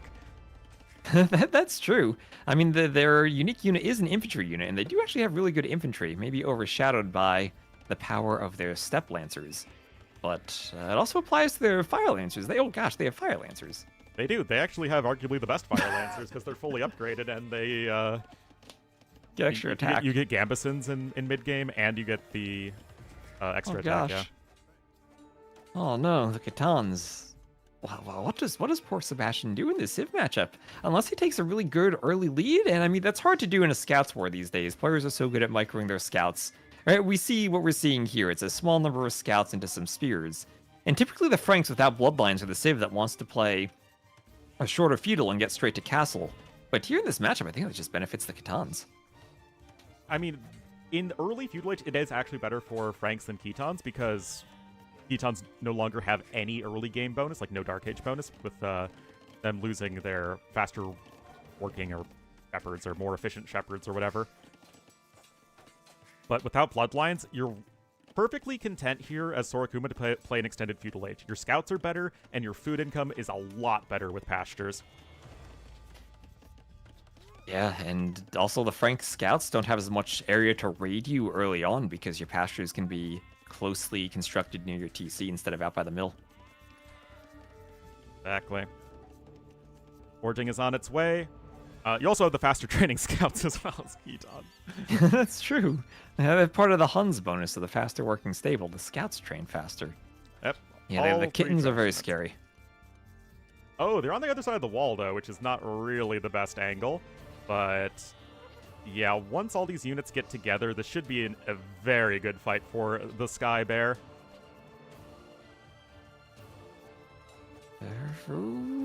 Can't quite catch the scouts, but we'll get the spear and all the archers. Yeah, That's I mean, a lot of spears for Sora Kuma, too. you get to dictate the fight still because the archers are not able to escape in the same way the scouts can. You are trying to take the best fight you can as Sebastian. Honestly, full credit to him for that, but the unit quality is higher here for Sora by a pretty decent amount because, again, the double forging also affects the spearmen, which helps out. Oh my goodness. Well, Sebastian still has a score lead. Did he scout more? I'm trying to figure out. Oh, yeah, he scouted all the way to one of the corners. Yeah, 50 versus Maybe- 31, maybe- so 190 score is just from scouting. Yeah, maybe it's scouting. I mean, the Catan's eco hasn't quite caught up to Sebastian, but Sebastian is out of the berries now. So he does not have any more forage bonus. Will have the free horse collar, but that's past us now. Domestication was in for Sora Kuma for all of his pastures, and finally he will be walled up on the south. Sebastian was able to keep Sora Kuma off the berries for a while with that forward scout pressure, contributing a bit to that res difference, but now the economy should start booming for Sora Kuma. Yeah, I mean, and on top of any civ-related bonus is just the simple fact that Sebastian was keeping the economy idle for Sora Kuma. This is going to be a nice pickup, though. He's going to snag a villager, so he loses a scout in the process. And Sebastian's all the full walled at HP. home.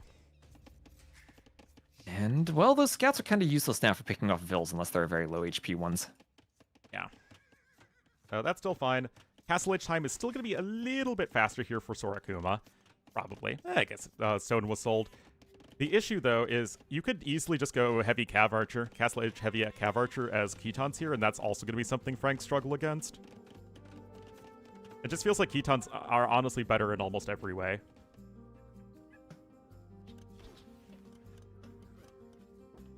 Like, can you think of where Franks are going to actually have an advantage here?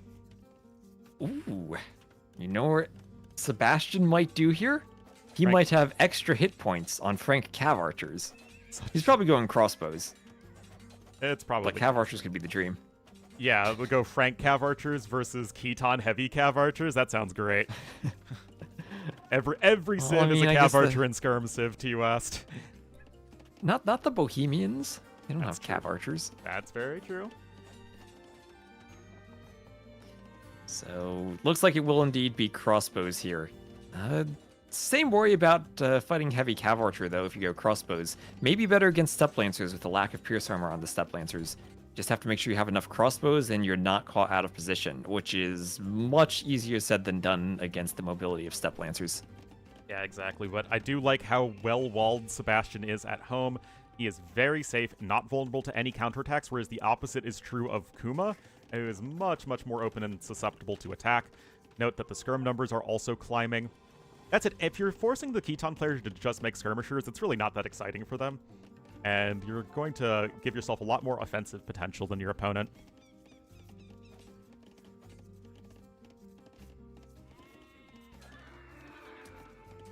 Castellade's going to be in here in just a moment for both players.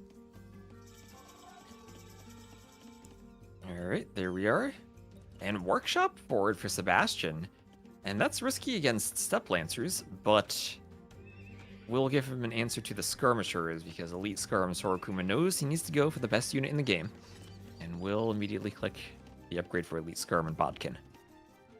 Bosaw coming in for Sebastian. He is going to keep this 1 TC. Probably does not fancy his chances as the game goes on. Ironically, if it goes to post-in, Franks are probably going to just crush everything with Paladins because you don't get Halb as Ketons.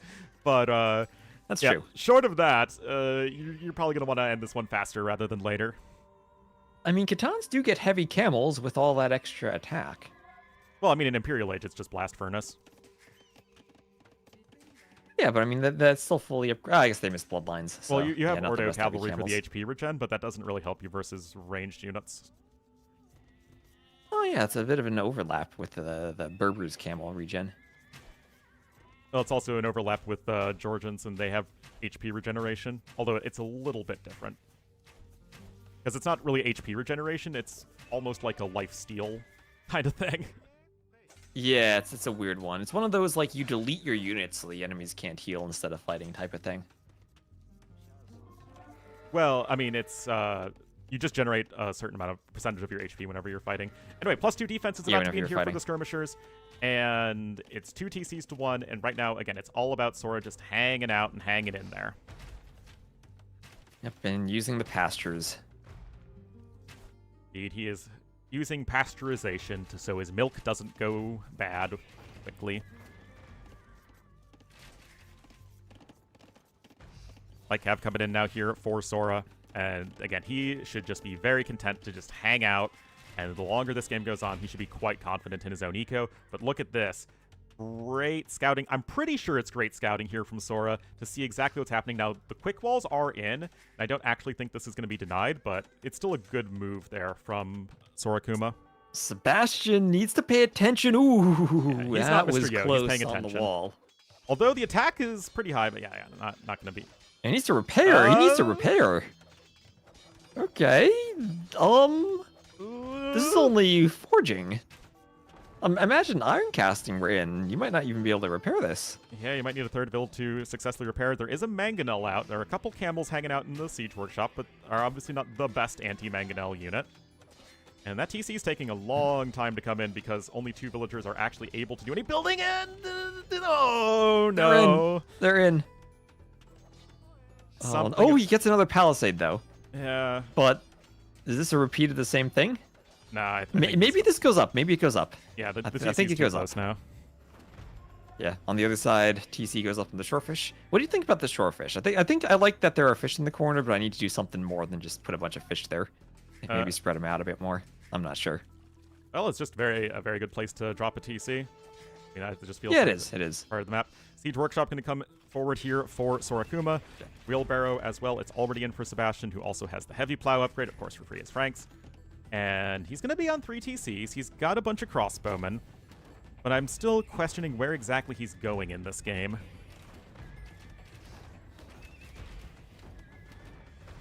Okay, Mangonel is working on the stable. Rocket cart destroys a Mangonel. Ooh, that's not something Sebastian can afford right now. And he's already down by 12 vills. You just walked into that, Sora. We have a new member with Wolfpack. Oh, indeed we do. Why does it show up as like red, but like 3/4 of the way? Like a bar? I just have a message that 8Han AoE2 subscribed at tier 1 to Ornlu AoE. Oh, there's just like a weird color palette rectangle thing behind it. But thank you, Adhan, and welcome to the Wolfpack. Enjoy the beauty, glory, and majesty of Ornlu Wolf and friends. That's the most important thing. Thank you. Hope you guys are enjoying the Cookout. It's been a while, man. Yeah, it has been. Oh boy. This is a tough one. Siege Workshop going to be coming in on the side, though, and Sebastian's gold income is heavily reliant on this Western TC, as there really shouldn't be much gold left at home for a red player to take. Yeah, and that workshop's going to have a nice hill right in front of it. I don't think the rocket carts can hit the TC from the hill, though. And I like how Sebastian has the outpost out, so he has vision of the TC already. Even had invested into Town Watch earlier. You mean... Oh, yeah, you mean the Siege Workshop that he has sight of? Yeah. Yeah. Up there in the top left by that TC. Yeah. All right, so handcart's coming in, +1 defense for the Cav, and the game is going to march on, and now Sora's eco is really going to be lifting off. He's got 9 vills. He's going to have handcart in a second, and he's just able to utilize the faster training trash units. He has very few vills on gold himself, but he doesn't really need it, is the thing.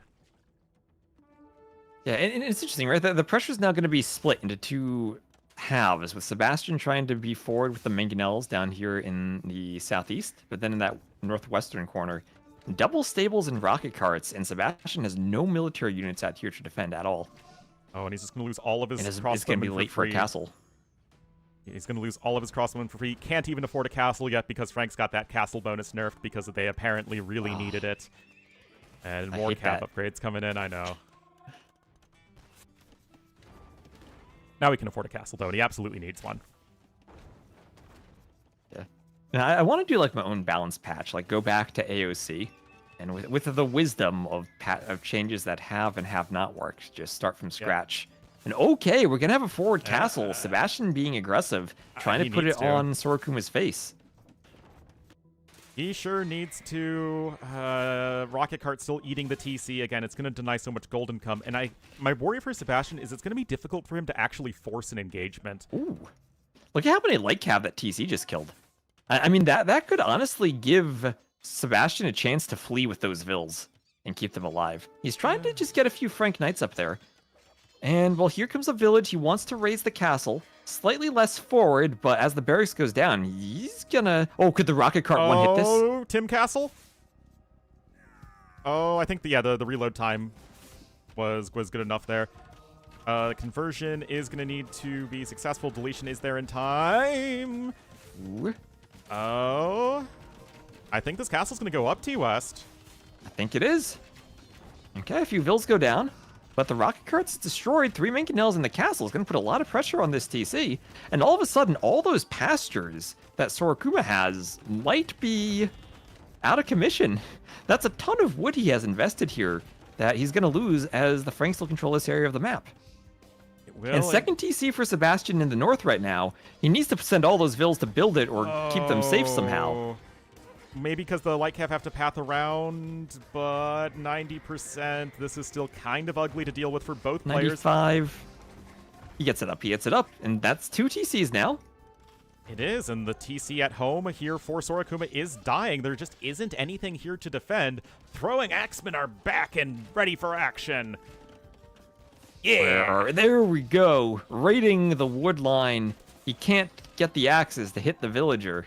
Oh, the Vill's gonna be trapped. Traffic jam. Oh, there he we gets go. him. The unit gets a kill. And at this point, it's just knights with a few crossbowmen left over. The mangonels are here. You're missing a lot of upgrades as Sora Kuma. He needs to get his own defensive castle out. And it's first he's gonna get chain barding armor, but at least the faster train speed of his units should be a big help for him. All right, we also have a knight raid over here on the gold from Sora Kuma in the north. Sebastian hitting the gold. Very well done. Are going to keep running around as Axemen get a couple kills. And the mangonels come forward. They'll hit the pasture. Oh, Sora's not paying attention. Sebastian heavily winning the multitasking battle right now. This is way too many losses here for Sora. Why? Oh, at the same time. Okay, Sebastian lost a couple of vills on those TCs. But... Yeah, but he's got 2 TCs that the villagers can immediately hop into. Like, Sora's literally losing everything on the other side. These knights have 12 vill kills and counting. Oh, he's trying to rush up a castle. He'll get that up. Mangonels won't be in a position to deny it. Honestly, might lose the mangonels to some light cav. This is a straight up enormous blunder. These knights are literally going to kill everything.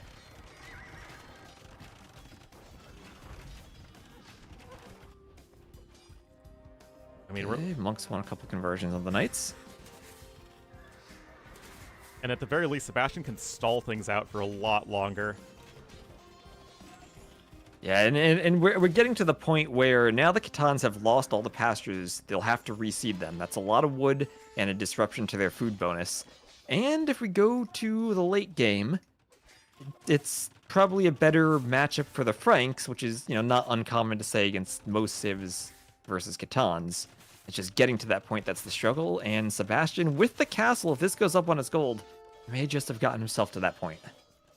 Indeed. I mean, honestly, Sora losing over 20 villagers to the north to 3 knights, while all of everything else was happening. I mean, it's, a forced error in the sense that Sebastian is forcing the multitasking from his opponent, but able to just sneak through with those knights and get an enormous amount of damage. The castle here is fantastic for defending, and he's going to continue his throwing Axeman production to West. Let's go! Oh, let's go. Let's go throwing Axeman. Axeman in the north to try to deal with the rocket carts. Well, he needs something out there, and this will be his answer. Why is Sora not making camels? He has a lot to do right now, Ornlu. He has a lot to do. He's mostly been making light cav against knights. Kind of weird. He has some camels in the north. They'll fight the throwing Axemen. And they'll win. I guess. Handcart's I not going guess to this- 66 on food, though, to I- rest. Yeah. I was gonna say maybe early on he was wary of going too heavy into camels because of the crossbow opening. I mean, I guess, but right now, resources destroyed heavily in favor of Sebastian, as he has just been out multitasking Sora Kuma by a ton. Oh, look at this. He can't build the castle yet because he doesn't have 553 stone. Oh no, there should be 480 stone, Ornlu. How can we have fortified churches, but the Franks don't get their old bonus? I know. You have some of Liao Dao coming out. They're going to do pretty well against the Knights, but you also miss out on a lot of that mobility. And that is going to be a huge issue as we just see continually great fights here for Sebastian. And shouldn't these Liao Dao lose to the throwing axemen?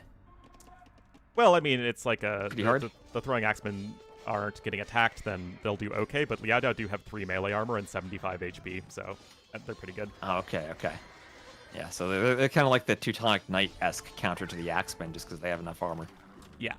They're one of those units that's, pretty strong against melee units and somewhat weak against ranged units.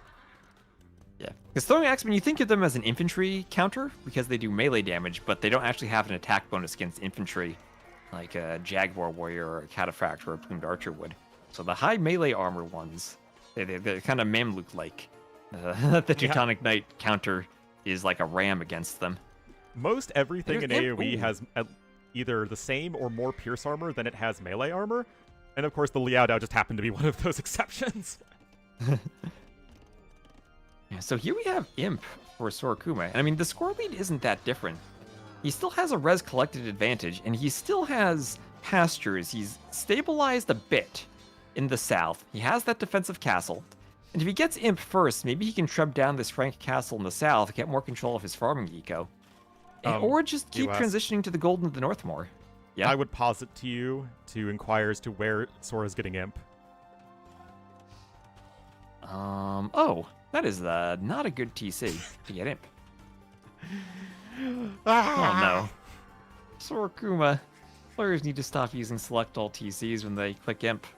No, don't lose the Imp TC, not like this. Oh my god.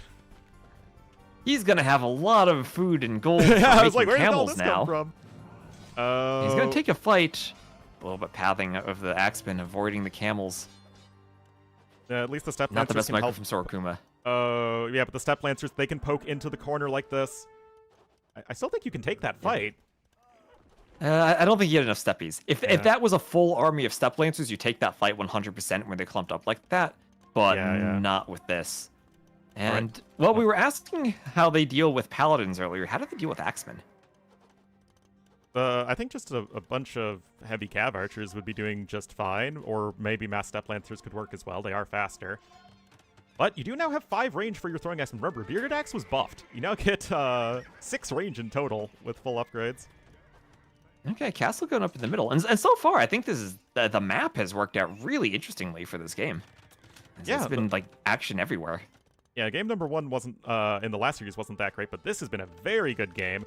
And Imp is on the way for Sebastian as well, and he is absolutely fighting his heart out in a very tough situation to try and make this work. And he is going to be relying on the power of the mighty throwing axemen. He still has a good amount of gold Bearded income. Axe is in. Yeah, he's got Bearded 5 Axe is range. in for that +2 range. Mm-hmm. And that's a lot of Liao Dao, though. We're at 19 Liao Dao. The defense, though, from Sebastian has been really important, though. He hasn't really been rated all that much at home in, like, his main home base, whereas that's been the opposite for his opponent. But lamellar armor is coming in, and that is going to be actually completely inconsequential against throwing axemen. Yeah, it's one of those non-AoE 2 weird effects. Like you reflect damage is like a Skyrim effect against melee units, but won't affect against the ranged melee units of the throwing axemen. Exactly. It's not like the Corbomite reflector from Star Trek Armada, where the attacks are reflected and hit you back from range. It's only melee. Yep, it has to be. It's like the same with the Iron Pagoda. It has to actually be a melee attack in melee range. Oh, Anyway, wait, there's more units that do that? no, the Jurchen unique unit. You know, the Iron Pagoda that blocks the one melee attack every so often. It has to be a melee attack Okay. in melee range. It's not Okay. just melee damage. Anyway, Ordo Cav coming in. Gonna get your units that HP regeneration whenever they're in a fight. And now my question for Sebastian is, how's his gold income looking? He has 1 gold in the middle of the map. But that's about it. He has another hill he could claim if he can get stone for a castle and then get maybe 1 or 2 more golds. Oh, he's going even more forward for the castle. Yeah, I love this. Where does Sebastian take gold now? It's going to be rough, and Franks are not a civ that like being without gold. They're a pretty darn gold-reliant civ. Elite Throwing Axeman and Cavalier both coming in. I mean, yes, Paladin Elite Throwing Axeman is a great army composition against the Ketons, but how on earth are you ever going to get there as these units are going to be streaming forward? Lots and lots of raiding potential here for the Ketons, and as well as Sebastian is playing, I'm not sure if he's able to identify a win condition here. Oh, Axeman hiding in the corner there. Oh, look at that stack of Axemen in the corner for Sebastian up here in the north. Oh, he's got 11 Axemen there. Look at him go. Look at them all throwing from one tile. Oh, man. They're destroying these hussars. I mean, to be fair, it looks like there are far fewer Axemen there than there actually are. This is kind of dumb, honestly. You gotta have 9 units just on top of each other. What did Nilly do? I mean, units could always stack, and like this is always part of AoE 2. This But, feels like, more extreme than it's ever been. Yeah. Like, how on earth is Sora supposed to know how many throwing Axemen are right there? He can't. Right? Yeah. He can't. It's just sending hussars to try to clear them. Anyway, In the past, when you stacked, at least they wouldn't, like, they'd spread out a bit, so you'd Yeah. have an idea of how many there were. Here, there's no way to tell. Exactly. And right now, you have the Trebs actually both gonna go down. No, sorry, the Liao Dao are there in place. And the Elite Liao Dao will have 6 melee armor with full upgrades. So, what is that? 12 attack. So they only deal 6 damage a hit to the Liao Dao with full upgrades. Obviously not all that impressive. And this is one of those situations where maybe Hand Cannoneer over Axeman would be the better play at this point. Axemen were so great in the Castle Age, but now that you're an imp, you have other options. The Hand Cannoneers cost a lot of gold, too. And I think that's kind of the major issue for Sebastian right now, is that he's only been making gold units, whereas Sora's been kind of making a combination of gold units and trash units. And it feels like it's going to be so much easier to sustain. Interesting how, like early on, the players went for the far golds and just bypassed the middle golds and have been saving the middle golds for later now. Yeah, it's kind of a bit odd how that works out, but I think it's going to be fine. Note that relics situation. How many relics are on the map? Is it just 5? It's just 5. There's 5 that are on the opposite side of the wall, kind of random. Okay. Well, it's only 1 right now for Sebastian and none right in for Sora. Blast Furnace is going to be super huge for the Throwing Axemen because they have a very low base attack, so percentage-wise it's a big increase. And more Trebs are coming out here from Sora Kuma, though.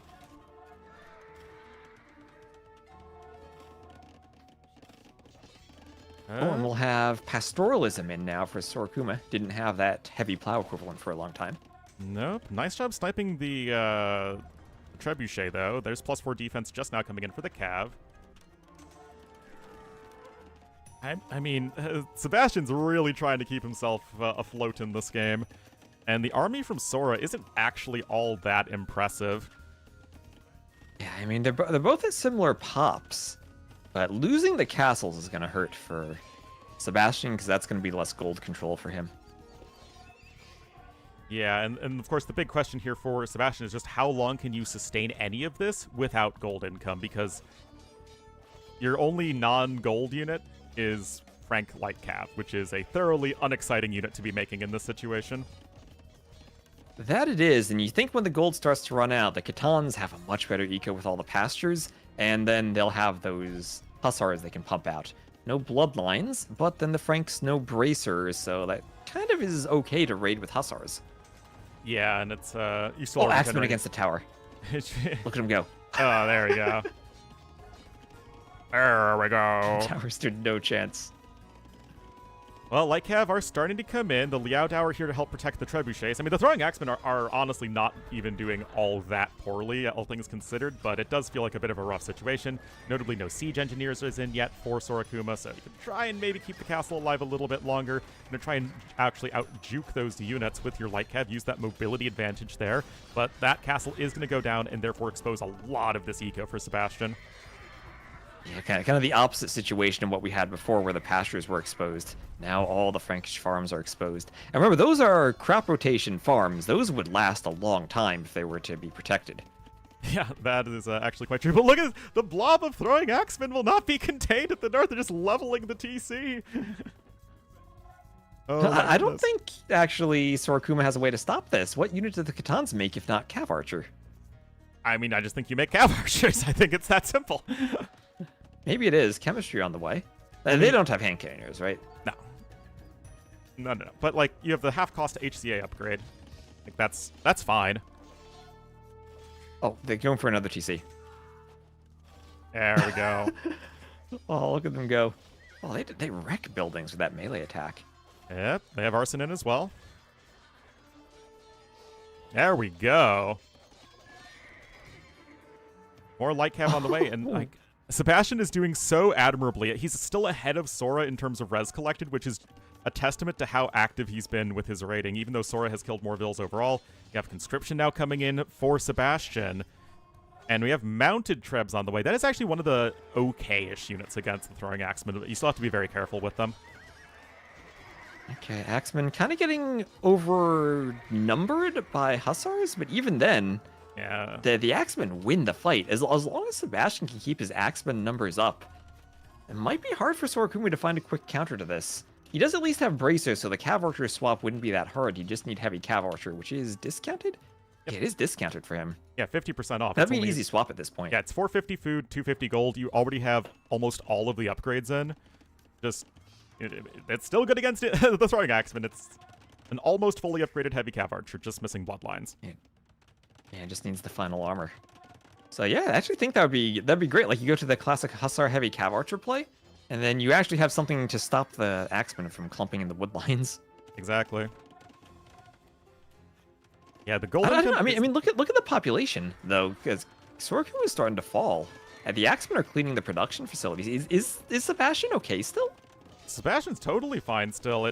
This feels like a game he should not be winning, but he still has a chance. We have the Mounted Trebs here to the south, but Mounted Trebs are terrible against buildings. They are strictly an anti-unit unit. So it's one you have to be careful with, and I feel like Sora is just floundering, trying to deal with these Throwing Axemen. It's not like he can't deal with them, but he doesn't seem to know how to, which is understandable since you almost never see this. Yeah, Hussar raids in the south. I mean, I mean, you think about that. Throwing Axemen are usually a unit that's like awful, so you never make them. But now we just have a different setup now with the extra range and continued Hussar raids in the south on these farmers, and even probably going to destroy another Treb. Great for Sora Kuma to keep killing vills here, and vill counts for both players plummeting over time.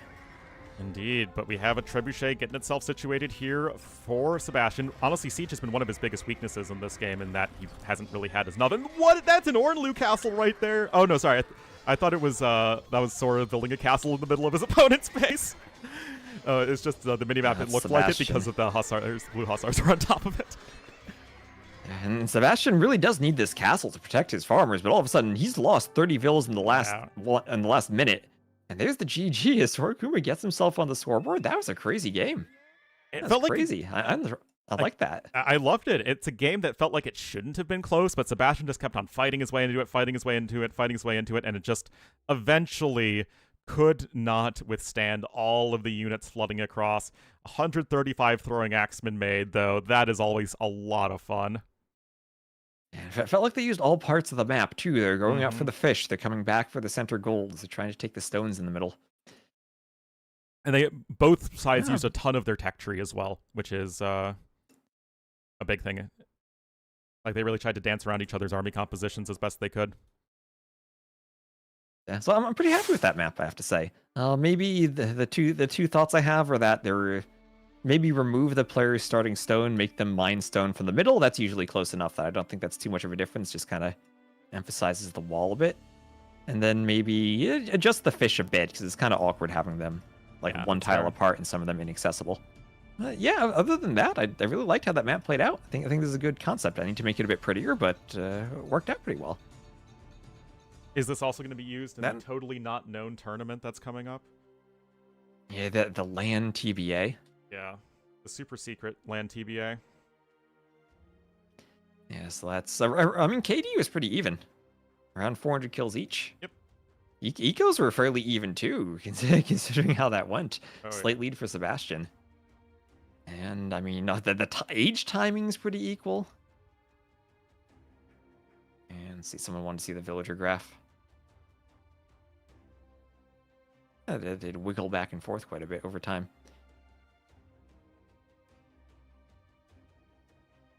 Here we go. And you can see in that last minute, things plummeted by 30 vills from Sebastian when he could no longer keep his farm safe near his starting base. Yeah. Yeah, there is a LAN TBA tournament. It's been on the calendar for a while.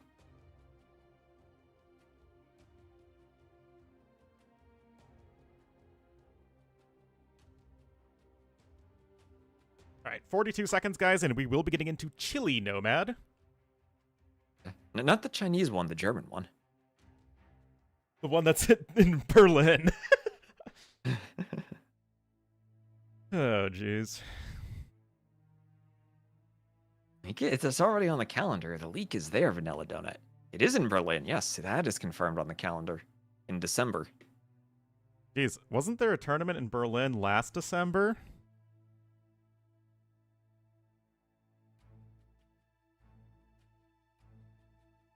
You need to book train tickets. They need to announce it, though. I don't want to disrupt their announcements. Hello, hello. Fun stuff here. Let's get into game number 4. I know how to count. Sora in the Ornlu, blue to you're the the north. one who told me once that binary numbers have not been used since the 90s. I don't trust your counting skills. I mean, that's only one of the many reasons you should never trust my counting skills. Anyway, Persians here for Sora to the north, winning the last one, and to the east in the red as the Portuguese. It will be Sebastian here on Chile Nomad. Chili Nomad. Can you explain why it's called chili? No idea.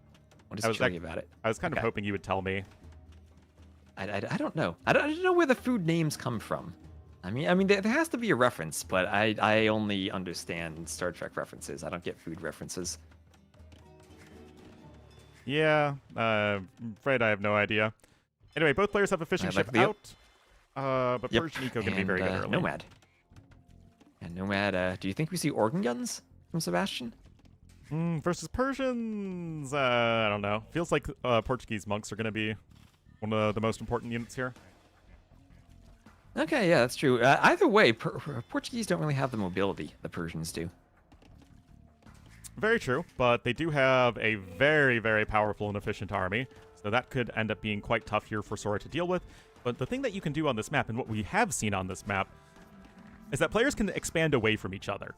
And that is going to be really nice for the Persians, who can just sort of get their huge eco going very far away and make the Portuguese player chase them all over the place.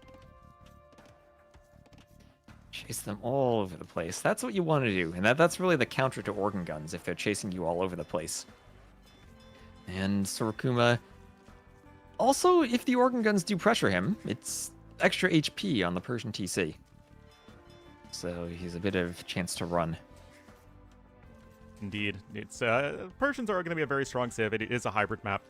Portuguese, it is a map in AoE 2, so they are very good on it. So don't think it should be too big of a difference. Oh, I thought there was some Vil fighting, but no. They're just going to happily fish together. They're just happily fishing. Oh, no. There is a Vil fight. There is a Vil fight, and those Vils don't have loom. None of them have loom. Nope. Oh, they'll just go to another fish. Sebastian wanted to fish peacefully, but Sora Kuma wasn't having it. And Sora Kuma's up first, which you usually expect from the Persians. 15 villagers, that is quite quick from them, and he's just gonna get... Do you open with a fire or a demo if you're up that fast? I think you I open guess it up. has to be a fire. It has to be a fire, right? The demo gives you no long-term value and it doesn't snowball anything. But you destroy both the fishing ships right away, maybe. I mean, if you're lucky, but when you can still Guaranteed to pressure, destroy one. but then you lose all the initiative that you have. I mean, you're only up a little. No, bit let me tell you what you do, Ornlu, okay? Okay? All right. What you do is you type a message into the chat for Sebastian to respond to. And just as he's responding, then you send the demo out, and then you destroy both fishing ships and 4 Vil, or the 3 villagers, the 3rd Vil heading out, so you get 5 Vil kills with 1 demo. That sounds very reasonable and a very consistent strategy, and I am all for it. Oh boy. Well, it is still just 2 fishing ships per player. It's just going to have that little bit of a timing lead here for Sora Kuma. He is building a barracks, whereas Sebastian's going for a second dock. So obviously going to be a bit of a heavier naval focus for our red player, which is perhaps a little surprising. Well, Portuguese do have the gold discount on their ships and the HP bonus, so they do have the better ships. The only real advantage is the dock production in HP. And Sebastian's doing a great job, dealing with the early Persian eco. I mean, he's ahead in resources right now against Persians, which is nice. But that's usually because the Persians get more villagers out sooner, but we didn't really see that from Sora. Yeah, and also remember, you get the free plus 50 food and plus 50 wood, so it's actually kind of a bit even for Sora Kuma, just from the extra stuff. I don't think that's counted in res collected. It is not, unfortunately. I feel like it would be useful for, Lithuanians, Persians, and Ethiopians to all get their free resources as resources collected. Yeah. Who's Marlin and why is he a fish? Marlin is a very bad baseball team. I was wondering if you were going to make the baseball reference. Oh, yes. And you can block with the fire ship here, but you're still looking at 2 ships to 1. You have more fire ships queued up right now for Sebastian. He has nothing at all on the land. He is completely focused on the water. And the issue right now here for Sora is that he's not really focused on the water as much, but he's also not all that focused on the land because he just has a barracks. He doesn't have another building that would actually be able to apply pressure. Now, 3 repair vills keep the fire ships alive. And Sebastian, with the double docks, not quite getting an early advantage. Now I think is the time for a demo for Sebastian. Then he'd be able to cause some chaos in the middle. Yep, and here we are. Sora's demo's about to pop out. I mean, like, it's an okay hit, but not that great of one. Yeah, and I think the key for the demo is it hits the repair vills on the shallows, and it forces you to repair over on the shoreline. And give you control then to keep the fishing ships away from the deep fish. Well, there go all the fish. And that will be Sebastian gaining control of the middle. Sora Kuma can only hide behind the dock for so long. Indeed, and that is going to be all she wrote there on the water. But, like, this is what I was saying to you, Wes. You have 1 archer coming out. It's really not the most threatening thing in the world, and it's going to give Sebastian plenty of time to develop his own land defenses, because the second you win water, you don't need to start investing into it anymore, and you can just sort of hang out and get some defenses and know that you're going to be in a good spot with your economy. There's a barracks on the way. Now would probably be a good time for Town Watch. Right, you know you're going for that transition. Something has to be coming in on land since you've won the water. And that's exactly what Sebastian's doing right here. Building an outpost, trying to get vision, make sure nothing surprises him. Yep, Sebastian can be very comfortable with the current state of the game. Fletching will be in here in just a moment for Sora Kuma, who has also done a nice job of taking some of the external food sources on the map. 0 farms yet for either player, no problemo. Actually, just the first mill now coming in for Sora. Yeah, well, that demo doesn't need to do anything. It just sits there and doesn't explode.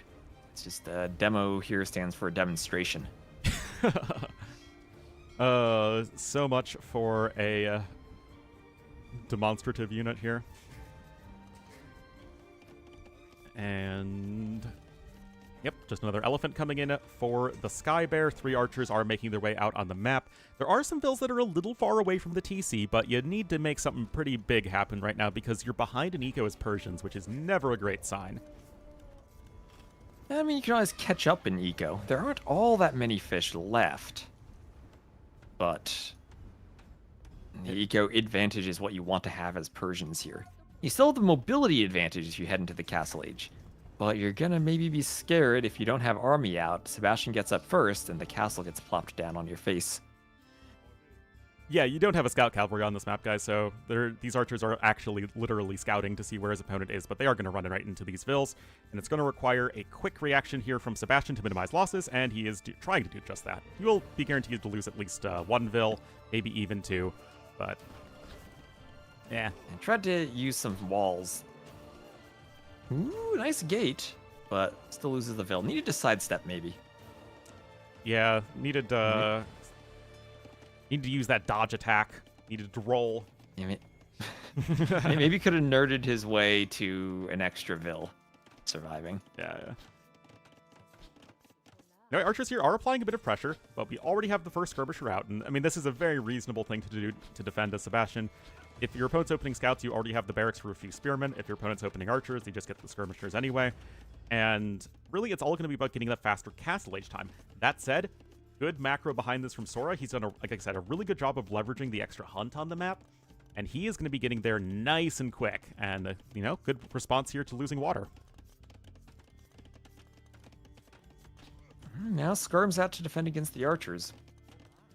And Sebastian doesn't have the blacksmith yet, and he's going to need to find a way to go up.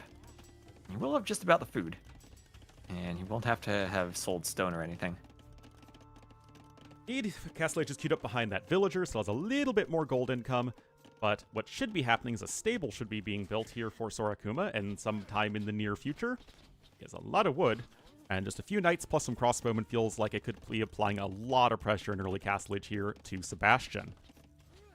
There's that stable you wanted, coming up just to the top right of Sora Kuma's TC. And for now, though, it's just Skirm versus Archer, so there will need to be... I guess he waits until Castle and does a Knight. Yeah, he's not going to try to rush that up for a Scout. So it'll be Knight plus Archer. Usually the double gold composition is what you see the Portuguese player doing, but here it'll be the Persian player going for it. Having hopefully the eco for it in the eyes of Sora Kuma. And what we can see here is that Sebastian didn't really, I think, want to go so heavily into skirmishers. He set his eco up, I think, to make archers, and you can just see the 500 gold banked up, which currently does nothing useful for him. And that's going to be another villager kill. Sora's in the Castle Age. He's queuing up a knight. Doesn't really have the resources for anything else because he doesn't have consistent food income, but still, this should be good for blue.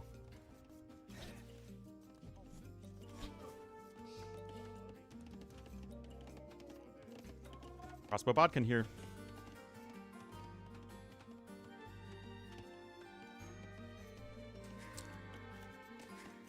And Skirm's chasing, but if they chase too far, they're going to run into a knight. And does the outpost see the workshop? Yes, it does. So Sebastian knows what danger is lurking outside of his base.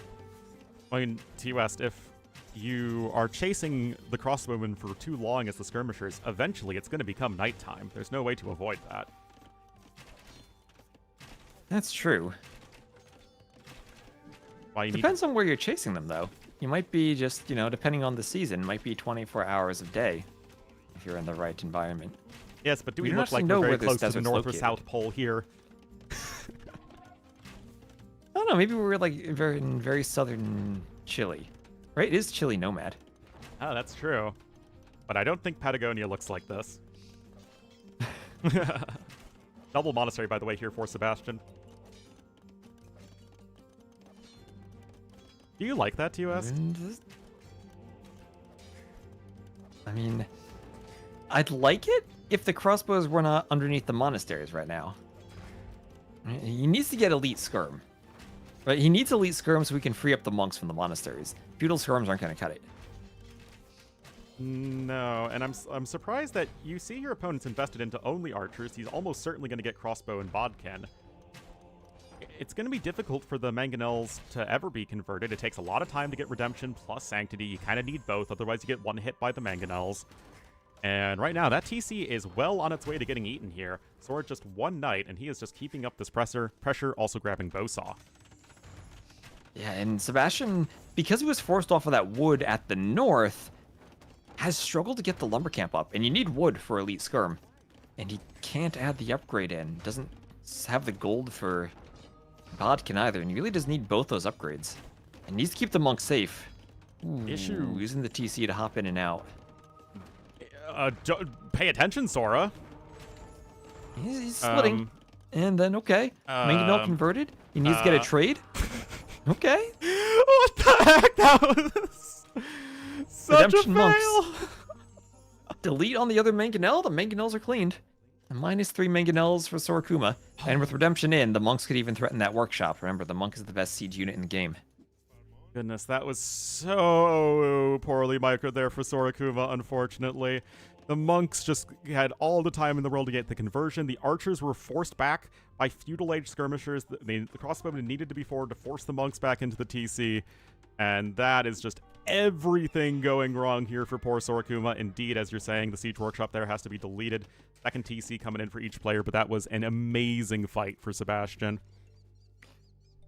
And that started out so well for Sora Kuma. The crossbows were near the monasteries, able to restrict the movement of the monks. The Mangonels were pressuring the TC, but Sebastian didn't panic, waited for the upgrades, got the conversions, even... Oh, now he's sending Vils forward. He's sending Vils forward. And it's time for a castle. Well, not quite, he needs more stone. It's time for a trip to the market, and then a castle. He doesn't have a market. It's time to use the force drop hop here in your stone miners. The castle.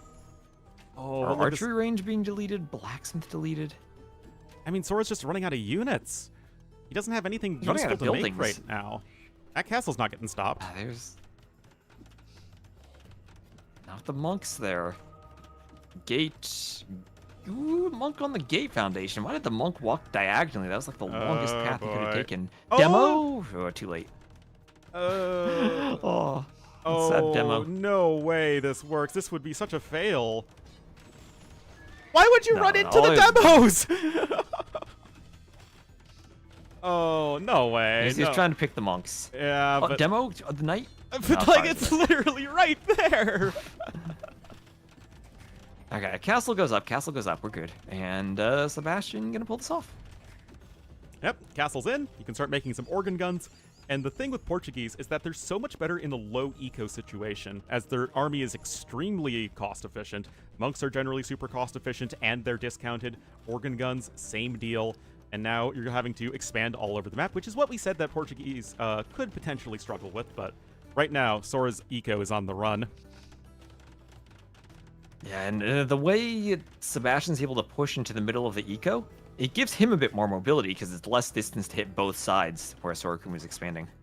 Yeah, and it's just so much villager time that's being spent fleeing across the map, and Sora's just struggling to make anything close to a decent unit. Like, you want Light Cav with good upgrades here, but you just don't have the income for that.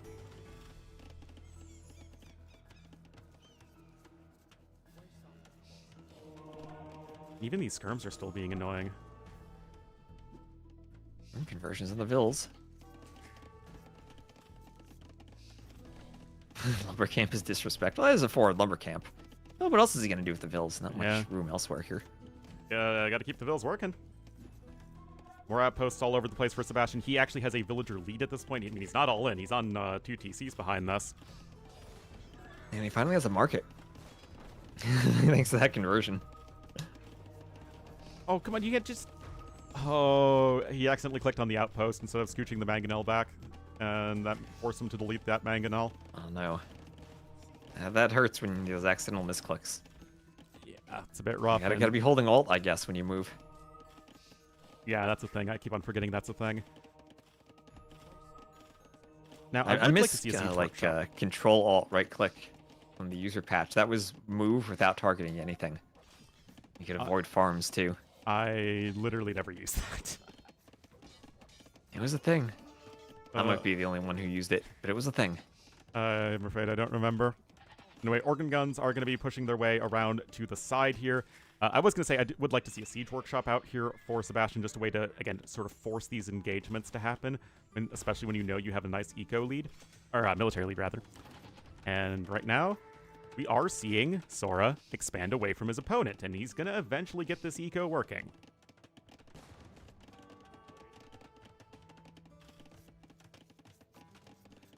I mean, at the very least, Sora has lost very few vills. He's lost 1 vill, and then his 2 fishing ships early on, and that's it. He somehow has a 5-vill lead, despite all the migrating he's had to do. Indeed. And the eco balance is not very good for Sebastian. 37 on wood right now. It's not the most impressive. I mean, Sora Kuma has no way to fight the organ guns. And, I mean, he's running out of spaces to run. There are literally monks scouting everything. He's reduced to a single corner. But he has mangonels now to defend against the organ guns. He's got these Persian TCs to hold. I mean, even his initial TC is still pumping out some vills. Or at least is still alive to pump them out. Exactly. I mean, the vills should eventually get back to work. And at this point, yes, red should be catching back up. Arms should be starting to come in. Be careful about the TC fire. Good multitasking to note that from Sora Kuma. And there's the Siege Workshop coming in for Sebastian. That is right between 2 of his opponent's TCs in a great position to pressure.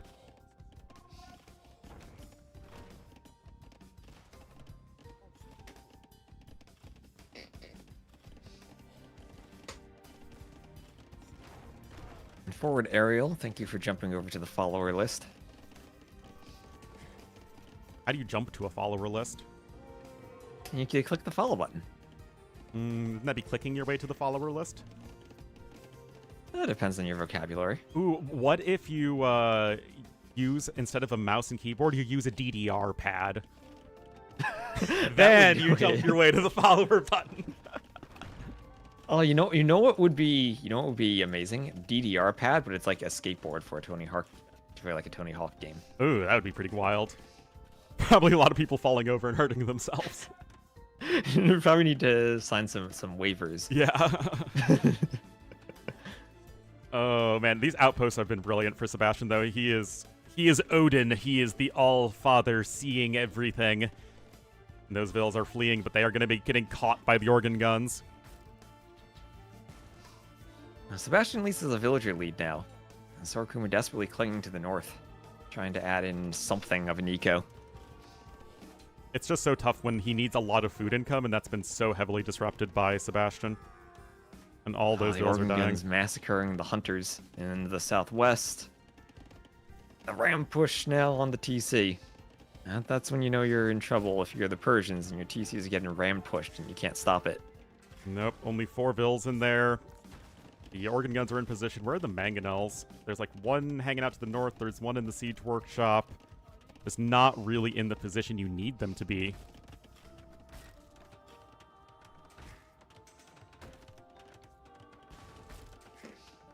Oh, man. It's almost like Sora's been over-reliant on these other food sources, and they just haven't been giving him that consistent food income he needs, because he kind of wants, like, double to triple stable light cav production. That's just not something he's been able to do. It takes a lot of food to do that while also booming on Persian TCs. Yeah. And if you ever stop the Vill production, then suddenly you find yourself 20, 30 Vills down. Yeah, it's a tough situation to be in for sure, especially as Sebastian's doing such a good job of trying to be everywhere at once with Portuguese, and that is not an easy thing to do. But now Portuguese can go for their own cavalry switch, and that's exactly what we're going to see from Sebastian.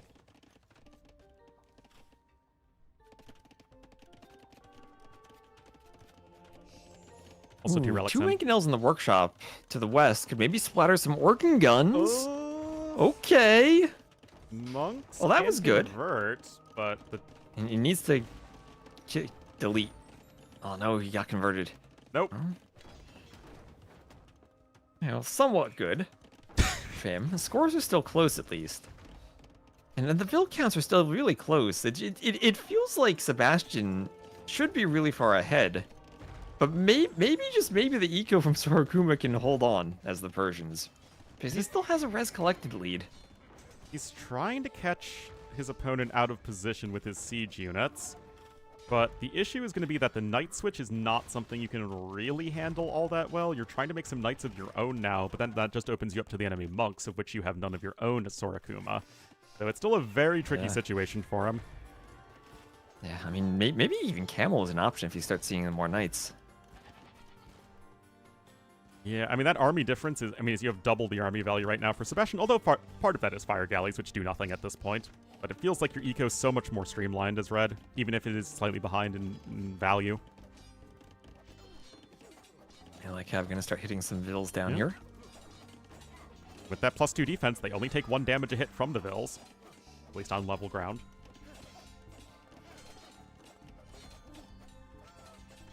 I mean, Sora's trying to make this happen, guys. He's getting some raids with the light cav in the south.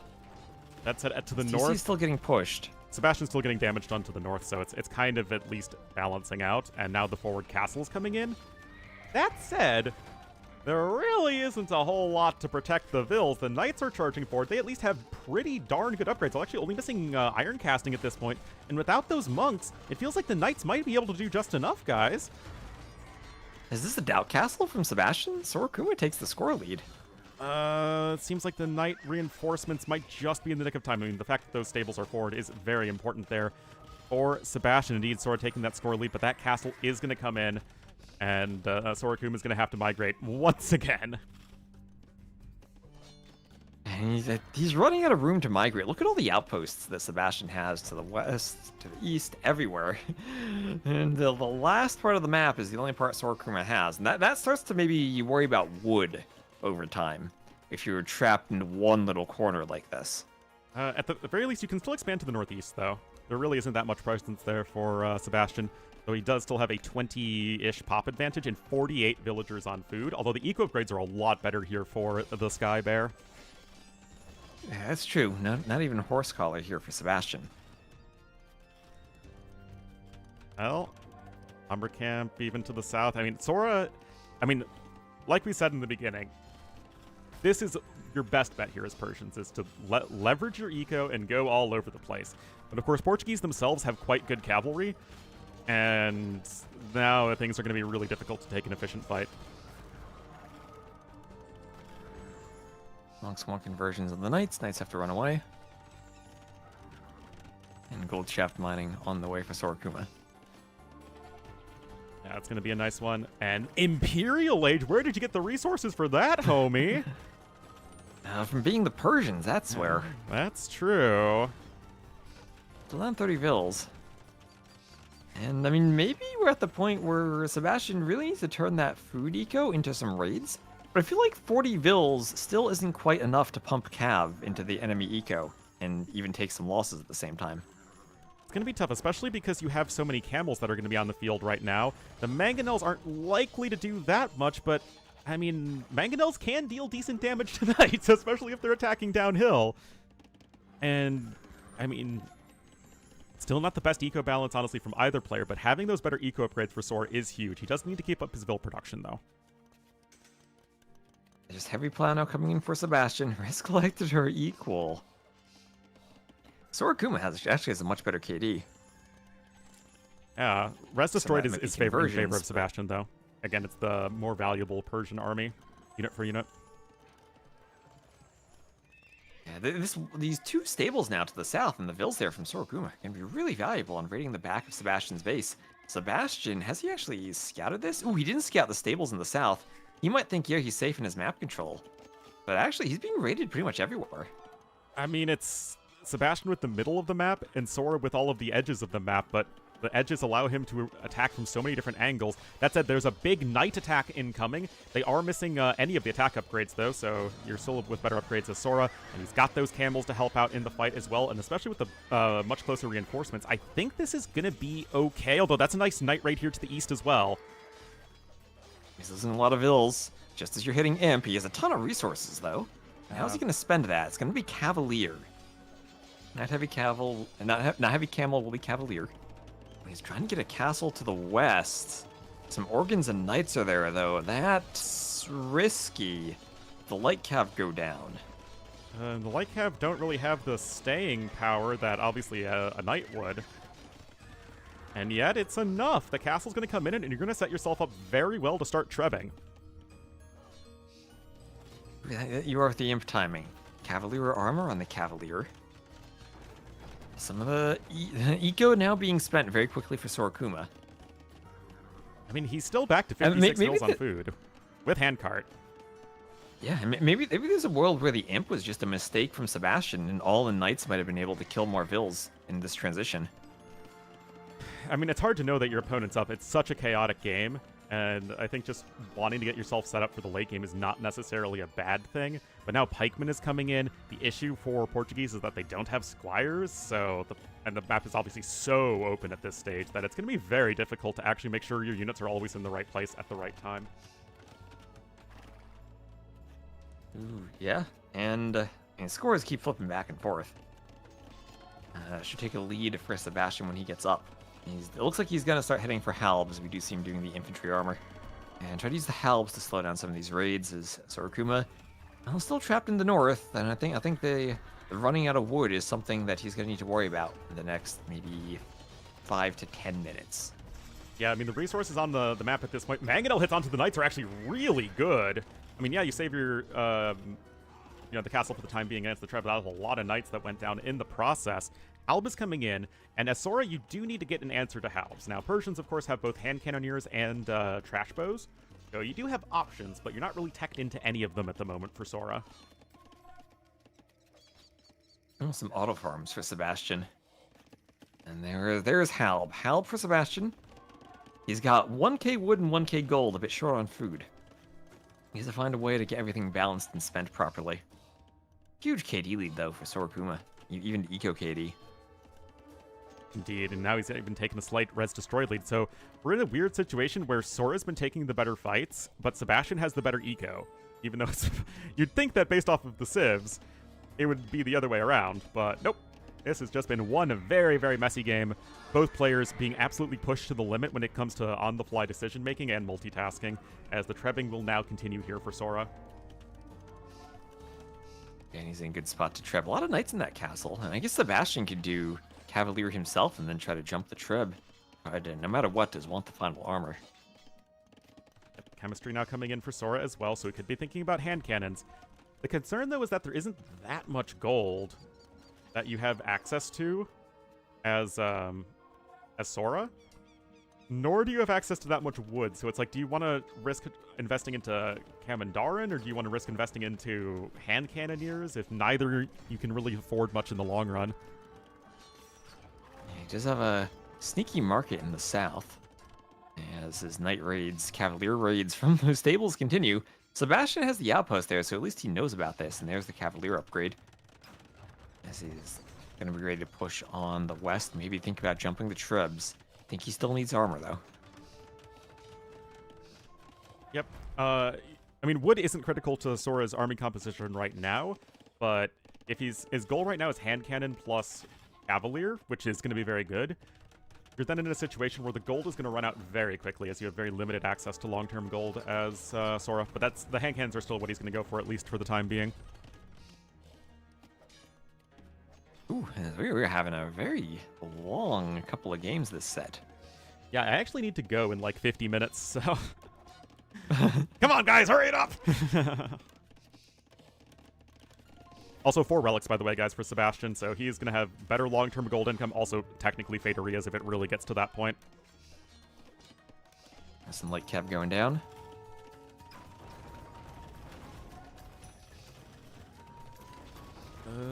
Mangonel's trying to do what they can. The Mangonel play has been pretty good, and a little surprisingly so, honestly, but hey, whatever gets the job done, the trebbing will continue until morale improves.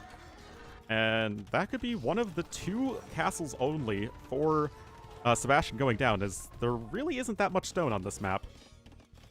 And he will pull back and take some wood instead and give up that castle. If the 3rd treb, he wouldn't be able to repair it. And some ranges coming up on the western flank for Sora Kuma as the Cavalier raid continues.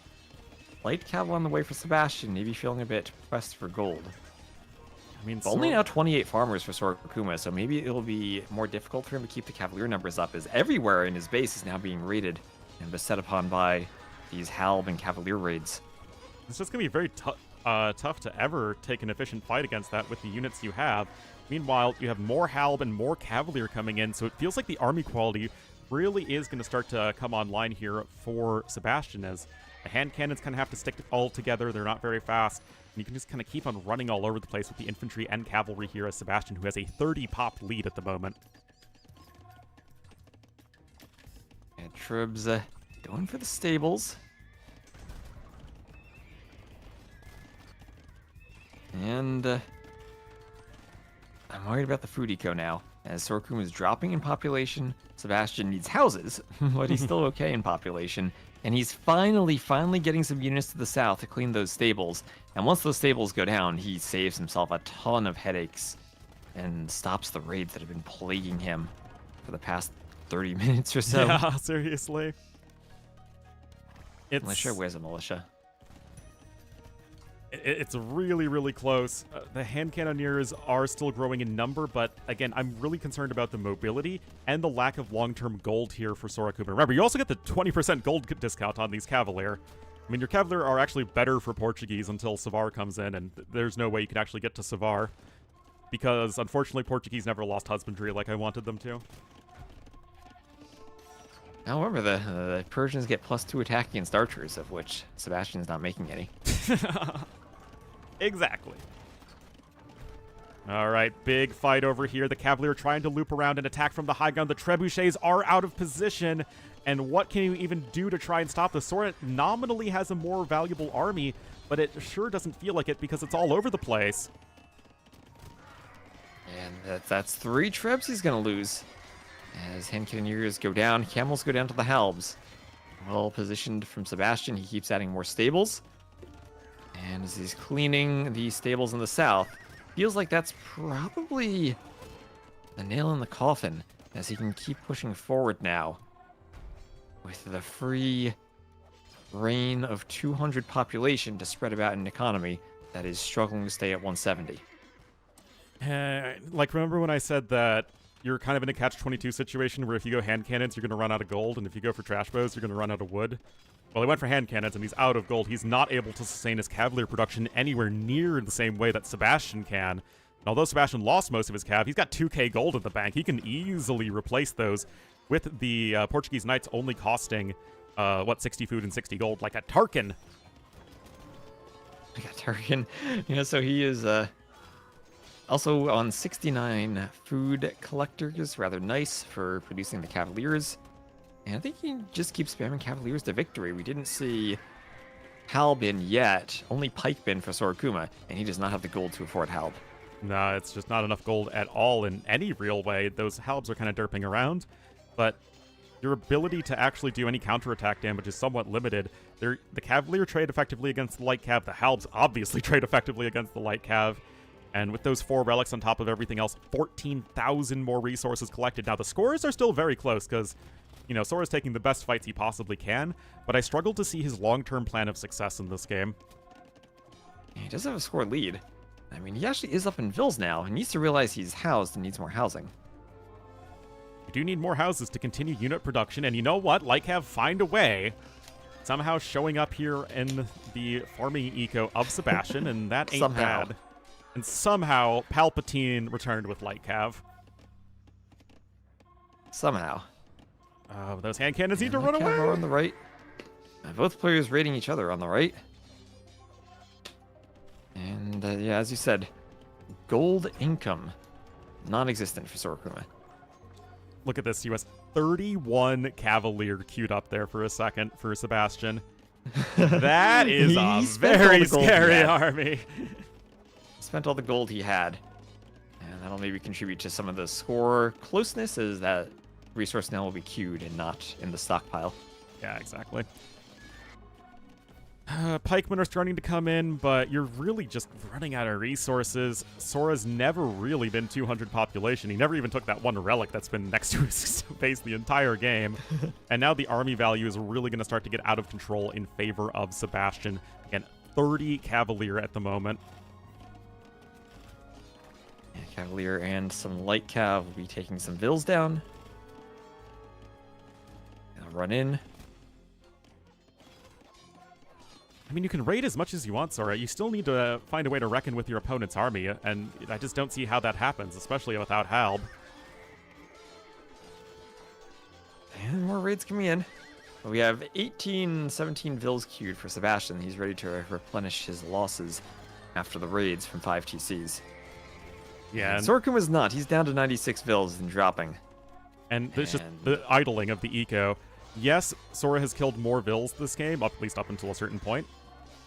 But how useful is that really when the villagers you do have are constantly being stuck inside the town center and not, gathering resources? Yeah, constantly. The extra HP doesn't help keep the villagers working. It keeps them alive. Exactly. And now Sebastian, he's actually still well behind in the villagers. I mean, look at this. Both players have completely fallen off a cliff in terms of villagers. Yeah, but I mean, more 47 Cavaliers now as no one has any extra stockpile left. And I think that means, even though we did finally get Cal from Sorakuma, I think that means the Cavalier raids should kill everything. Yeah, I don't see how you can deal with that. I mean, Halbs are good, but they're not that good. And it's not like one resource that Sebastian's ahead in. Sebastian is well ahead in every single resource right now. And the gold units from Sorakuma are going to get trapped. Sebastian on stand ground, not attacking. He's been doing that quite a bit. He needs to patrol a bit more. An aggressive stance. Yeah, I mean, 104 army right now for Sebastian. Almost 8k army value at this stage in the game is very good. That's it, like half the Cavalier have gone down. But, I mean, there just isn't anything left here for Sora is the issue. He's still losing vills. Yeah, the Cavaliers are taking the tribs. Yeah, Sebastian now 86 vills, and he has 30 vills queued, so he doesn't have food in his stockpile. That's deceptive because you have so much queued in vills. And there's the GG. GG. Sebastian one game away from taking this set and moving on to the finals to face Viper tomorrow. And honestly, even that game 3 was really close, and he dragged that out for quite a long time. Yeah, very, very fun series so far. But yeah, 4,000 more gold collected, 6,000 more food. Was that 9,000 more wood and a little bit more stone? The Portuguese player with 150 more units made. It's just not something that Sora could keep up with over time. Yeah, get my scoreboard updated. So that was... I hope we get to see Arena. Well, I always hope we get to see Arena.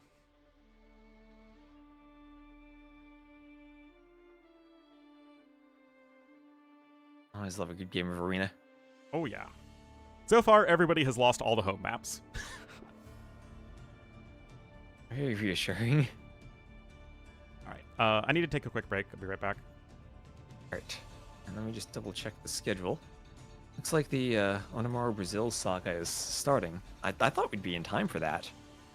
I was like, I'm going to start casting at 10 a.m. I can cast the set at 3 p.m. Nope, not in time. I'll be Dogao and Fiege against Beal and Gabby, and I'm going to cast that next, whenever we get to it. It's a best of 5, so hopefully we don't miss too much. They're using some cartographers maps, which I'm looking forward to.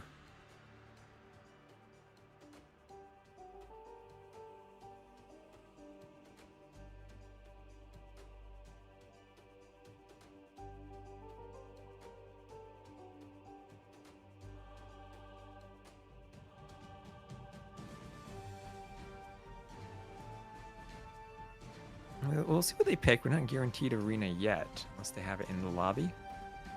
Oh, no, we're going to have Row Rage.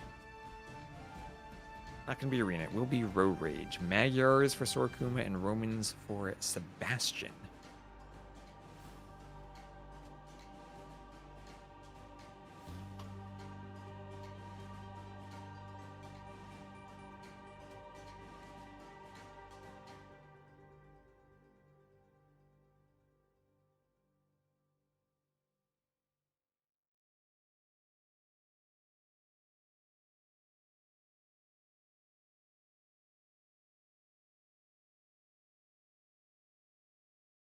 What's up?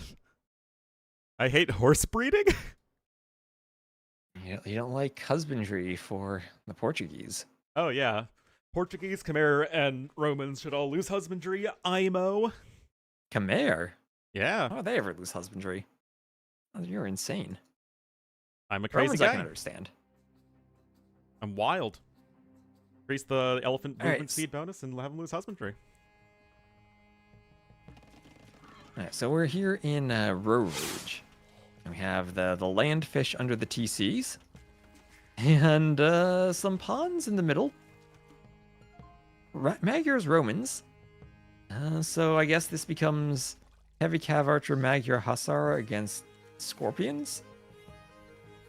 Yeah, Magyars should have a nigh insurmountable advantage in post-imp, but this game, or this map, it actually can go pretty late, surprisingly, but as far as both of these civs, the action starts early, they both really want to take it, and they're probably the two best aggressive civs in general, I would say. Like, it's not a super close rush distance, you just expect to play, you know, a lot of Feudal Age. It feels like these are probably the two best you could go for. Yeah, and an extra early on this map because of the deep fish under the TC, the Great Fish Marlin. Yeah, You they have get a ton of 350 food food income on them. early. Yep, and then you'll be able to dock the middle where there are some dolphins with extra food on them. Or you can dock the sides, which still have some cow deep fish combos. Yes, the cow deep fish combo. Is that just a dugong or a manatee? I have no idea. I don't know how this fish survives on land. Usually people try to put water terrain or beach terrain if they put the marlin under the TC. Here it's just a land fish. Yeah, just don't even worry about it, guys. The less you think, the better it is for you. Now, thinking is a good thing, Ornlu. I'm never going to discourage thinking, not even jokingly. Oh, no. Well, I wish there was more of you in our country right now. Oh, man. If only. Fishing ships coming in right now for Sebastian. He has docked the middle nice and early. Sora not as bothered. He is simply going to be taking the mill. And boar here will be lowered in for Sebastian. Got that under the TC. In an aggressive Feudal Age game, who do you prefer? Especially if we're looking at a somewhat extended Feudal Age. Extended feudal, I'd say Magyars because of the scout discount. I think that matters a bit more if you're like doing double, triple stable scouts than the farming or the 5% faster for the Romans. But it always depends. It's on how your eco's set up, what exactly you're doing. If it's like extended feudal that somehow is archer play, then the Romans should have a huge advantage. But I don't really see that in this Civ matchup. Honestly, I would say the opposite. I prefer Romans because, I mean, in early Feudal Age, the free forging upgrade and the cheaper scouts is really nice, but Roman eco is going to be getting very consistently ahead, especially since you also have the fishing ships here. So it feels like unless you're in the exact situation of scout v scout, I feel like Romans have the much better mixed army of any kind. With how far apart the players are, I feel like scout v scout is kind of the only composition unless you're doing something to fight the fishing ships. But I do think we'll probably see a fair amount of that, like lots of spearmen to deal with the fishing ships, and then you mix in ranged units to help deal with the spearmen. Yeah, I can definitely see that. And we'll have the faster feudal from Sora Kuma, who did not go for the Dark Age dock. And we'll have Sebastian scouting the south and scouting the north as the cow wanders around. Meanwhile, Sebastian is trying to get himself all comfy, cozy, and safe at home. And with Feudal Age in, the Scout Cavalry will be able to attack the fishing ships with this really weird, like, you have, like, this tiny amount of water terrain for the ships to hang around in. But it's really difficult to maneuver your ships so they can't be attacked by melee units. Yeah, that one's close. Ooh, dodging. Just dodging and trying to keep working. That is a sliver tough of water. Spearmen coming in, and of course the subsequent scouts are going to do a great job at pressuring the base at home here for Sebastian, who only has 2 vills on food right now. Oh, never mind. He's got I mean, it's such a Sebastian thing to queue up like so many vills all at once. Easy way to identify him in a theoretical hidden cup. Ooh, and a spear pokes down that fishing ship. And archery range is incoming for Sebastian, so recognizing that, okay, let's not get into a scout war against Magyars. Let's just hang back and try and leverage our better eco as Romans. And yes, I mean, Sebastian is well ahead in resources right now, but he's also invested a lot into the middle of the map, so it's really less amazing than it might seem.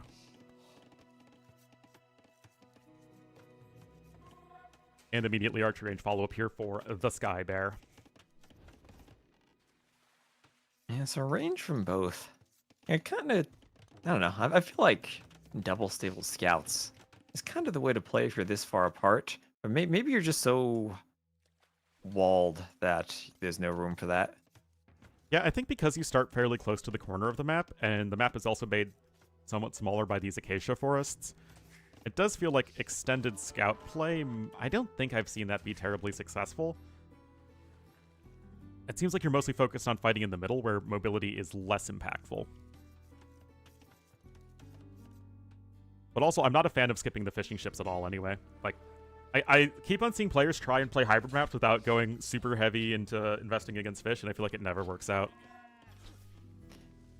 Yeah, it's such a nice boost to your economy when there are dolphins there, even if it's just 2 fishing ships. You can see Sebastian already pulling ahead for the civ that will have the better eco bonus, and if you're not investing heavily into scouts, you're not getting as much discount as you could get for that minus 15% as the Magyars.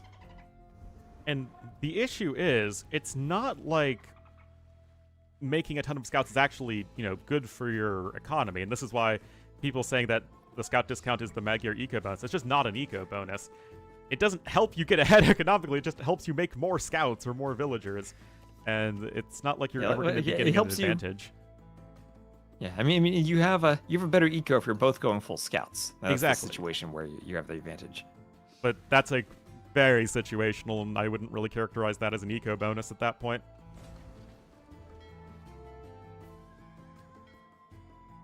Anyway, nice snag there. Yeah, it's just a bonus that helps your economy at that point.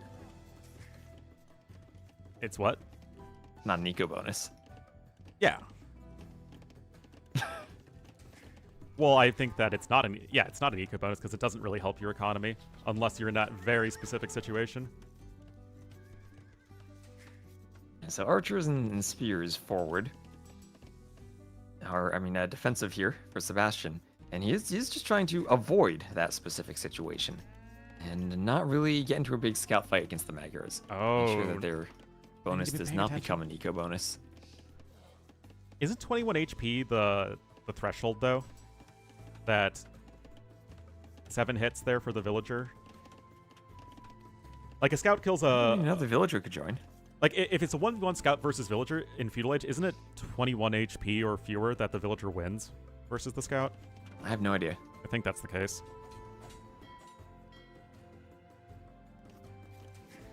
Sora is still trying to disrupt the fishing in the middle, but there still is at least 1 fishing ship there. Still working. And now we're starting to see how the Romans' efficiency also comes into play, as we have 500 more res collected for Sebastian. Ooh, he's going to jump the fire and probably get the fish now. Nicely done there. And Sora is getting walled out. It's a work in progress. And Sebastian is going to start queuing up scouts. And this is kind of what we see mostly on this map, is it's not like full-blown mass scout. It's that combination of, several different feudal age units as you're focusing more on the water. But Sora Kuma, with a decent enough food eco back at home, is already thinking castle age.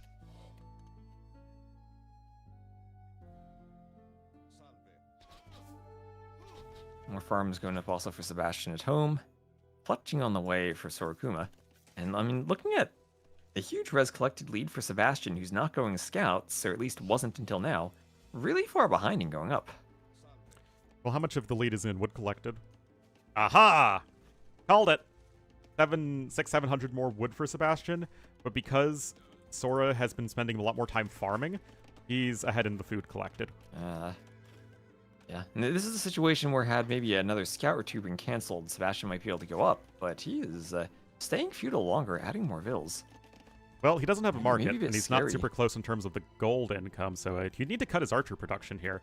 That said, Sora's going up to Castle Age and isn't fully walled, which is usually a bit risky, and this time would be no exception, so we'll have to see if he can defend here. Yeah, this is the right situation for Sebastian to be investing into late feudal age scouts, when he has a big scout archer composition that's ready to do damage. And the skirmishers can defend around the TC, but they can't move out to defend the wood lines with this many scouts. Yeah, those vills will be forced to retreat. So, Red is also up to Castle Age. He's over a minute slower, but this is where it's actually okay to be slower to Castle Age if you're the one with all the map control. The worst thing that can happen is your opponent's up to Castle Age faster, and then they also have army at your base. That's usually how you immediately die. Yep, and it's only going to be a little over a minute of a difference. So these archers and scouts have a chance to get to the back of this wood line. Oh no. Cause some chaos. Uh-oh, everything went white to West. I saw the light. Everything went. Oh no, the capture ridge broke for Ornlu. Hopefully your stream is still up. I'm good over here. Okay. I'll let you know that the skirms are jumping the archers as the archers go for the vills. This is about as best of an engagement that Sora Kuma could have taken with the skirms. And he will mostly clean this army up and won't even suffer that much in terms of vill losses, but will have a lot of idle time. That's kind of annoying on his way up to the castle age. Yeah, that's definitely not ideal, and credit here to Sebastian for trying to make that fight happen. Of course, now all my stats are messed up on Capture Age, but TC at the front, Sora's trying to secure that gold income. I will say, I like the gold distribution on the map, where it's around the edges, so it's kind of hard to attack, but it's also not that much gold per tile. Yeah, there's actually a bit more gold for Sebastian's side of the map, too. Oh, yeah, I guess so. There's also the gold in the middle, which is kind of even. Yeah, I think at that point, if it's only like an imbalance in a super long game, then I don't really think it's that big of a deal. Because the game state can change so much, and you could just be in a position where like Sora has control of the northeastern portion of the map because he went forward there and he secured that gold, so I don't really think it's that big of a deal.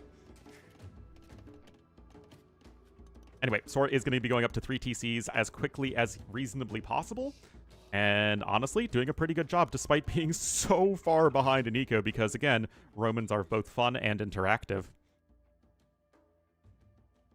I'm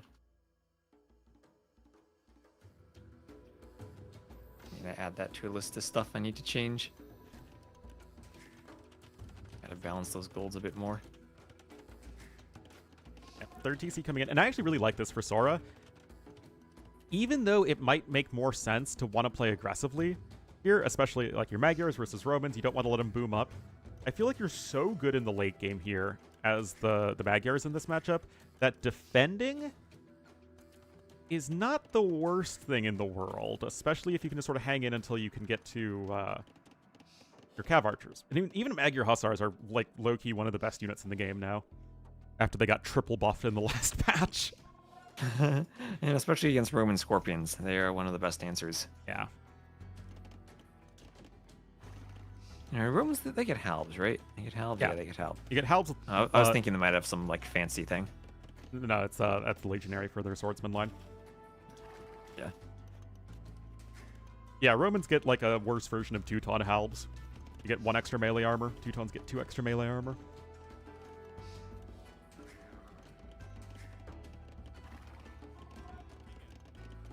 And the game will march on for now. It is going to be Mass Knights for Sebastian. He's still only on the 1 TC.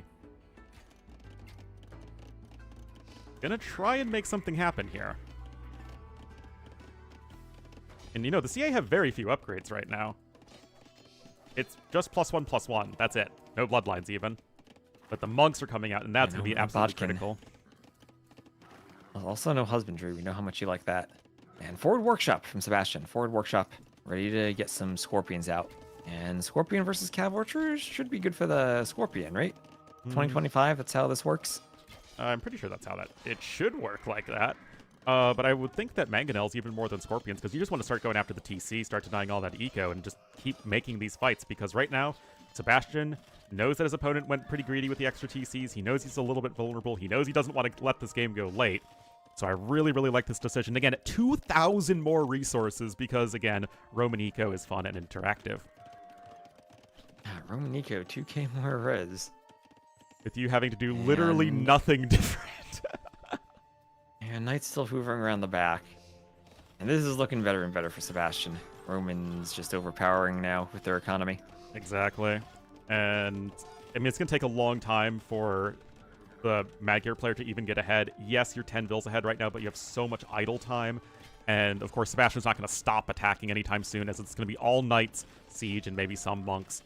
And it's going to be difficult for Sora to ever get the numbers of units or resources to upgrade those units to defend here. And here we have chain barding armor for Sebastian. That'll be more armor as the knights just keep pouring in. Sorkum is not walled. He's up by 10 vills, but it feels like there's no way he stops the Night Flood at this point.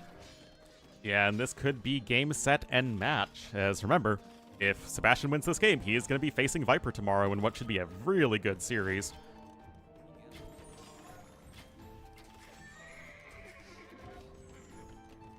Sora definitely struggling a bit. Sora played super well yesterday, so I mean, he definitely deserves this spot. He got a little bit of a lucky break with Hera dropping out, but yeah, I mean, he still played super well against, I want to say, Barles. But right now, Sebastian is playing super well, and we know that Sebastian as a player has a ceiling of a top 5 player. He doesn't have the consistency there yet, but he's super, super high skill when he's on. Yeah, high ceiling. Maybe needs to bring up the floor a bit. Exactly. But very high ceiling. And has won the the Sax Arabia tournament. So on the most standard of all settings, he has proven he can come out on top. And you know, I don't know if you were casting as much back when Sebastian literally was the hamsteriest of hamsters and just went FC, or not FC, but like Castle Age crossbowman timing every single game. But it's been so fun to watch his development as a player, from just doing that all the time to being, I think, one of the most adaptable players. Like, it was definitely not his plan in the very beginning of this game to go for like this 2TC super heavy knight pressure, but I think he just really correctly read the game. Yep, and Knight's going to fight the Cav Archers with the Scorpions there one more time. And Sora, he's a player who's going to do everything he can to hold on. He's not going to call an early GG. This pressure continues. We have a second TC added in for Sebastian behind this, so he's not all in. He's adjusting his eco too. And if the Vil count's just about equal, the Roman eco is going to be insanely far ahead. Yeah, 6 Scorpions queued up. A little excessive, I'm not going to lie. You should probably turn that into a second forward siege workshop. But other than that, it's really hard to argue with how Sebastian's playing this. More knights, head-on apply directly to the forehead and all that good stuff. And those Cav Archers are taking so much damage to the Scorpions, T-West. Scorpions will take them all down. There's Bodkin. And I think it's hard even for Sora Kuma just to take even his main goals. I mean, you talked about kind of the spread out golds, but those main ones are so pressured he can't grab them. Now he's down in Vils. The Knights could probably just jump that TC now. Yeah, you're getting pretty close to that kind point. of weak. He wants to heal. But we're getting close to it. Well, actually, He's look at that. running He again. just took all of the low HP Knights back and kept the high HP Knights forward. That is a level of detail of paying attention to your units that we typically just associate with Hera and Leary and maybe Viper. I gotta associate it with Sebastian now. We do. Well earned. Not paying attention to the Scorpion under the TC. Pulls it back a bit late, though. It's all good. Mangonel's out. It's going to splat one Scorpion, but... Oh, it actually gets a Monk and a Scorpion. There. Yeah, that's a nice move, but it still shouldn't be enough. Yeah, so 6k score lead. Sora Kuma on stone. I don't think there's a world where he is able to get a castle up. Yeah, even handcart coming in, the eco upgrades are better for Sebastian. The gold income isn't amazing, and you know, I would like to see that eco balanced a little bit more, but you know, it's all about multitasking while all of this fighting is going on, and the most important thing for Sebastian is that he's keeping Sora's own eco as messy as possible, and that's exactly what he's doing. Yep, I'm getting bunched up Cav Archers to meet the Scorpions. Still needs ballistics for the Scorpions, but handcart's just about to be in for Sebastian. Oh, that was was his eco really fly. Nice one. Let's make an L shot. Indeed.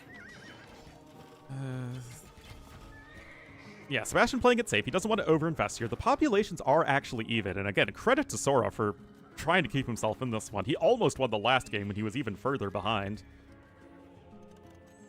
And Sebastian trying to take a TC on his side gold. Bloodlines on the way for Sora Kuma. Yeah, I mean, the Cav Archers are going to start to scale better and better with those upgrades. The faster train speed for Magyars is really helpful.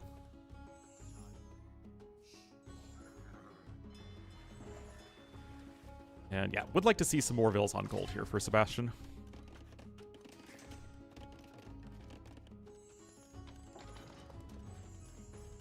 I mean, for Sora, it's all about just hanging in there. He's working towards a castle. And I don't know if you've played with the new Cav Archer or the new Magyar Hussars yet, T-West, but the unit is just wild how insane it is. It trains fast and just kills everything. Okay, Scorpion's attacking the Cav Archers, but there's one knight there to deal with the Scorpions. Yeah. That one knight's gonna be super annoying. 3 monks now for Sora Kuma, and he's holding on still. Somehow his macro is like keeping him afloat, and look at this, guys. Sebastian being forced back yeah, he still has a big score lead and a huge eco lead, but we're kind of getting to the point when the CA aren't dying. Yeah, now we're getting to the point where the army composition is looking really good for the Magyars. I mean, the CA just hitting and running. They're getting healed up by Sora Kuma as best they can, so the Scorpions are made to be less effective, because Scorpions are really bad at finishing off units. It's like, do some damage to a bunch, do some damage to a bunch, and eventually they all die, but that is being susceptible to being healed by bugs. Yeah, we had mentioned the healing for the Knights of Sebastian, but also healing on the Cav Archers is important, because Magyars, at some point, they could do herbal medicine and get some castles up, as there's the castle coming forward, that could lead to Magyar Hussars. And Cav Archer Magyar Hussar is a scary composition, I think. It sure is. There's some random knights that were able to sneak into the back of the wood line, which is nice. I mean, Sebastian does have 23 villager kills to 0. And yet now you're going Roman skirms? That is a thoroughly unexciting prospect. And it's a 25-3 eco KD. And huge res collected lead for Sebastian. He's up to Imp. And so what does he do when he's up to Imp? Just armor for the Cavaliers and then maybe he can push? I would guess so. I'm a little surprised he's investing so much into skirmishers. I mean, I know they're the best unit in the game and all, but you'd think that you just build some siege workshops at home and grab ballistics. Feels like it's a very cheap and efficient option for the Romans. Yeah, great night raid on the left side for Sebastian, sneaking some knights into one of those gold mines. He had outposts out there. He's night raiding in the back too, killing some vills before getting converted. Sebastian, once again, on stand ground, stands with the knights. I think he at least needs to go defensive stance, because they stopped fighting for a while, and they're standing there getting converted. What is he doing? He was doing that a lot in the previous game, too. That's something he's going to need to fix, because he's had knights that were very ineffective for a long time. You need to make sure that you're always getting the most out of your units, but a little bit of a scuffle here. Ballistics and Elite Skirmisher are both not in yet. Scorpions are also still finding some good value, and a castle here for our Romans player, Sebastian. It still should be good enough. Although we have to give, again, like the last game, Sora a ton of credit for trying to make this competitive. Unless you do that! Don't do that! Ow. Well, he's got ballistics on the way. And soon we'll have Imp for Sebastian. And then kind of a scary push once Imp comes in. Yeah, you're still so far away from Imperial Age as Sora. He's just trying to get his eco safe. He's lost so many villagers. And I mean, we're looking at 10,000 more resources for Sebastian this game. And Sebastian's still trying to get his full eco established. Doesn't quite, only 33 farmers, so he's not quite at Cavalier spam potential time. But he's should be ready to do Cavalier armor and conscription. Maybe use the market to rebalance things a bit, and then start spamming. Yeah, he has a market, so she should probably be doing that. Trebuchet number 1 is on the way, but he's not doing anything else with his Imperial Age. And actually, he's just focusing on skirmishers. Because why do anything else? If only Romans had a good pierce damage unit against Cav Archers other than skirms that don't have Bracer. Skirms are skirms. Oh, imagine he had a demo right here. Sebastian, why don't you have a demo hiding in the dock? Because Romans don't have demo ships. Oh, you're right. He's Romans. I forgot about that. My mouse died. Awesome. Mouse died. Ah, there we go. It's back. Perfect. All right. The cat get it? Something. Now, there's chemistry for Sebastian. He keeps pushing forward. He's chubbing the castle. Imp is on the way for Sebastian. Okay, there's +4 defense for the Cavalier. Or not even Cavalier. You don't even have those on the way. There's Knights right now. Knights. Oh, I think at this point, I think you just need Knights and then you just run forward. And then try to kill everything. At least with +4 23 Cav Archers, it's not a lot. Not at all. And some Magyar Hussars are on the way. It's almost certainly way too late. And you're only, at 3/4 the eco of your opponent.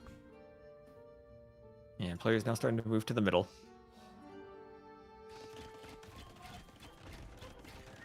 Yes, I am very mad, and T-West is a saint for putting up with my incalculable rage. incalculable. And when I say Just like incalculable, I your mean ability to count incalculable to game 4. by me, and not by anyone else who can actually count. Oh man, Cavalier coming in, guys. I mean, again, admirable play here from our blue player, but it just doesn't really quite seem like enough. Yeah, and he doesn't have any control of even the front of his base now. No. Any of the stones. I mean, there's still a gold right in his base. He is completely untouched, but it's tricky to take that with the castle going down. And Imp is on the way. Where is the Imp TC? Okay, that's not in danger of going down, but there's a Treb next to it. Okay, I mean, the Treb hits the TC. The Treb is unpacking. This is the Imp TC, Ornlu. There's no way this goes down in time, right? There's the first Treb shot. I mean, I don't think it really matters one way or the other. Sebastian's at double the army value. Way more vills. All those Cav archers are going to go down at this stage. And the Cavaliers keep flooding everywhere.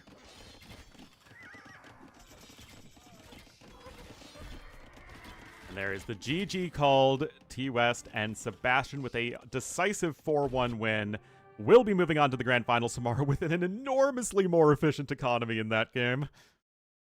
Yeah, so let me just say, since I have the stats in my CA, did not give me the white screen of death. It's 130 to 94 KD for Sebastian, and 48k to 34k resources as the Romans.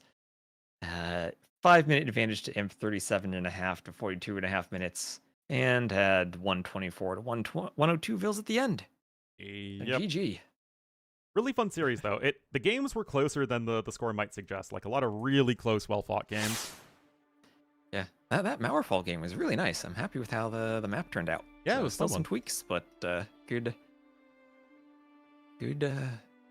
first couple of games I saw on it. It's a shame we didn't get to see Arena, though. Yeah, that's always a bummer. Hopefully we'll have it tomorrow. All right, well, thanks for co-casting, and I'll see you later, Ornlu. Yeah, see ya, man. Oh, and also, we need to discombine the chat, so chat, say goodbye to each other. Yeah.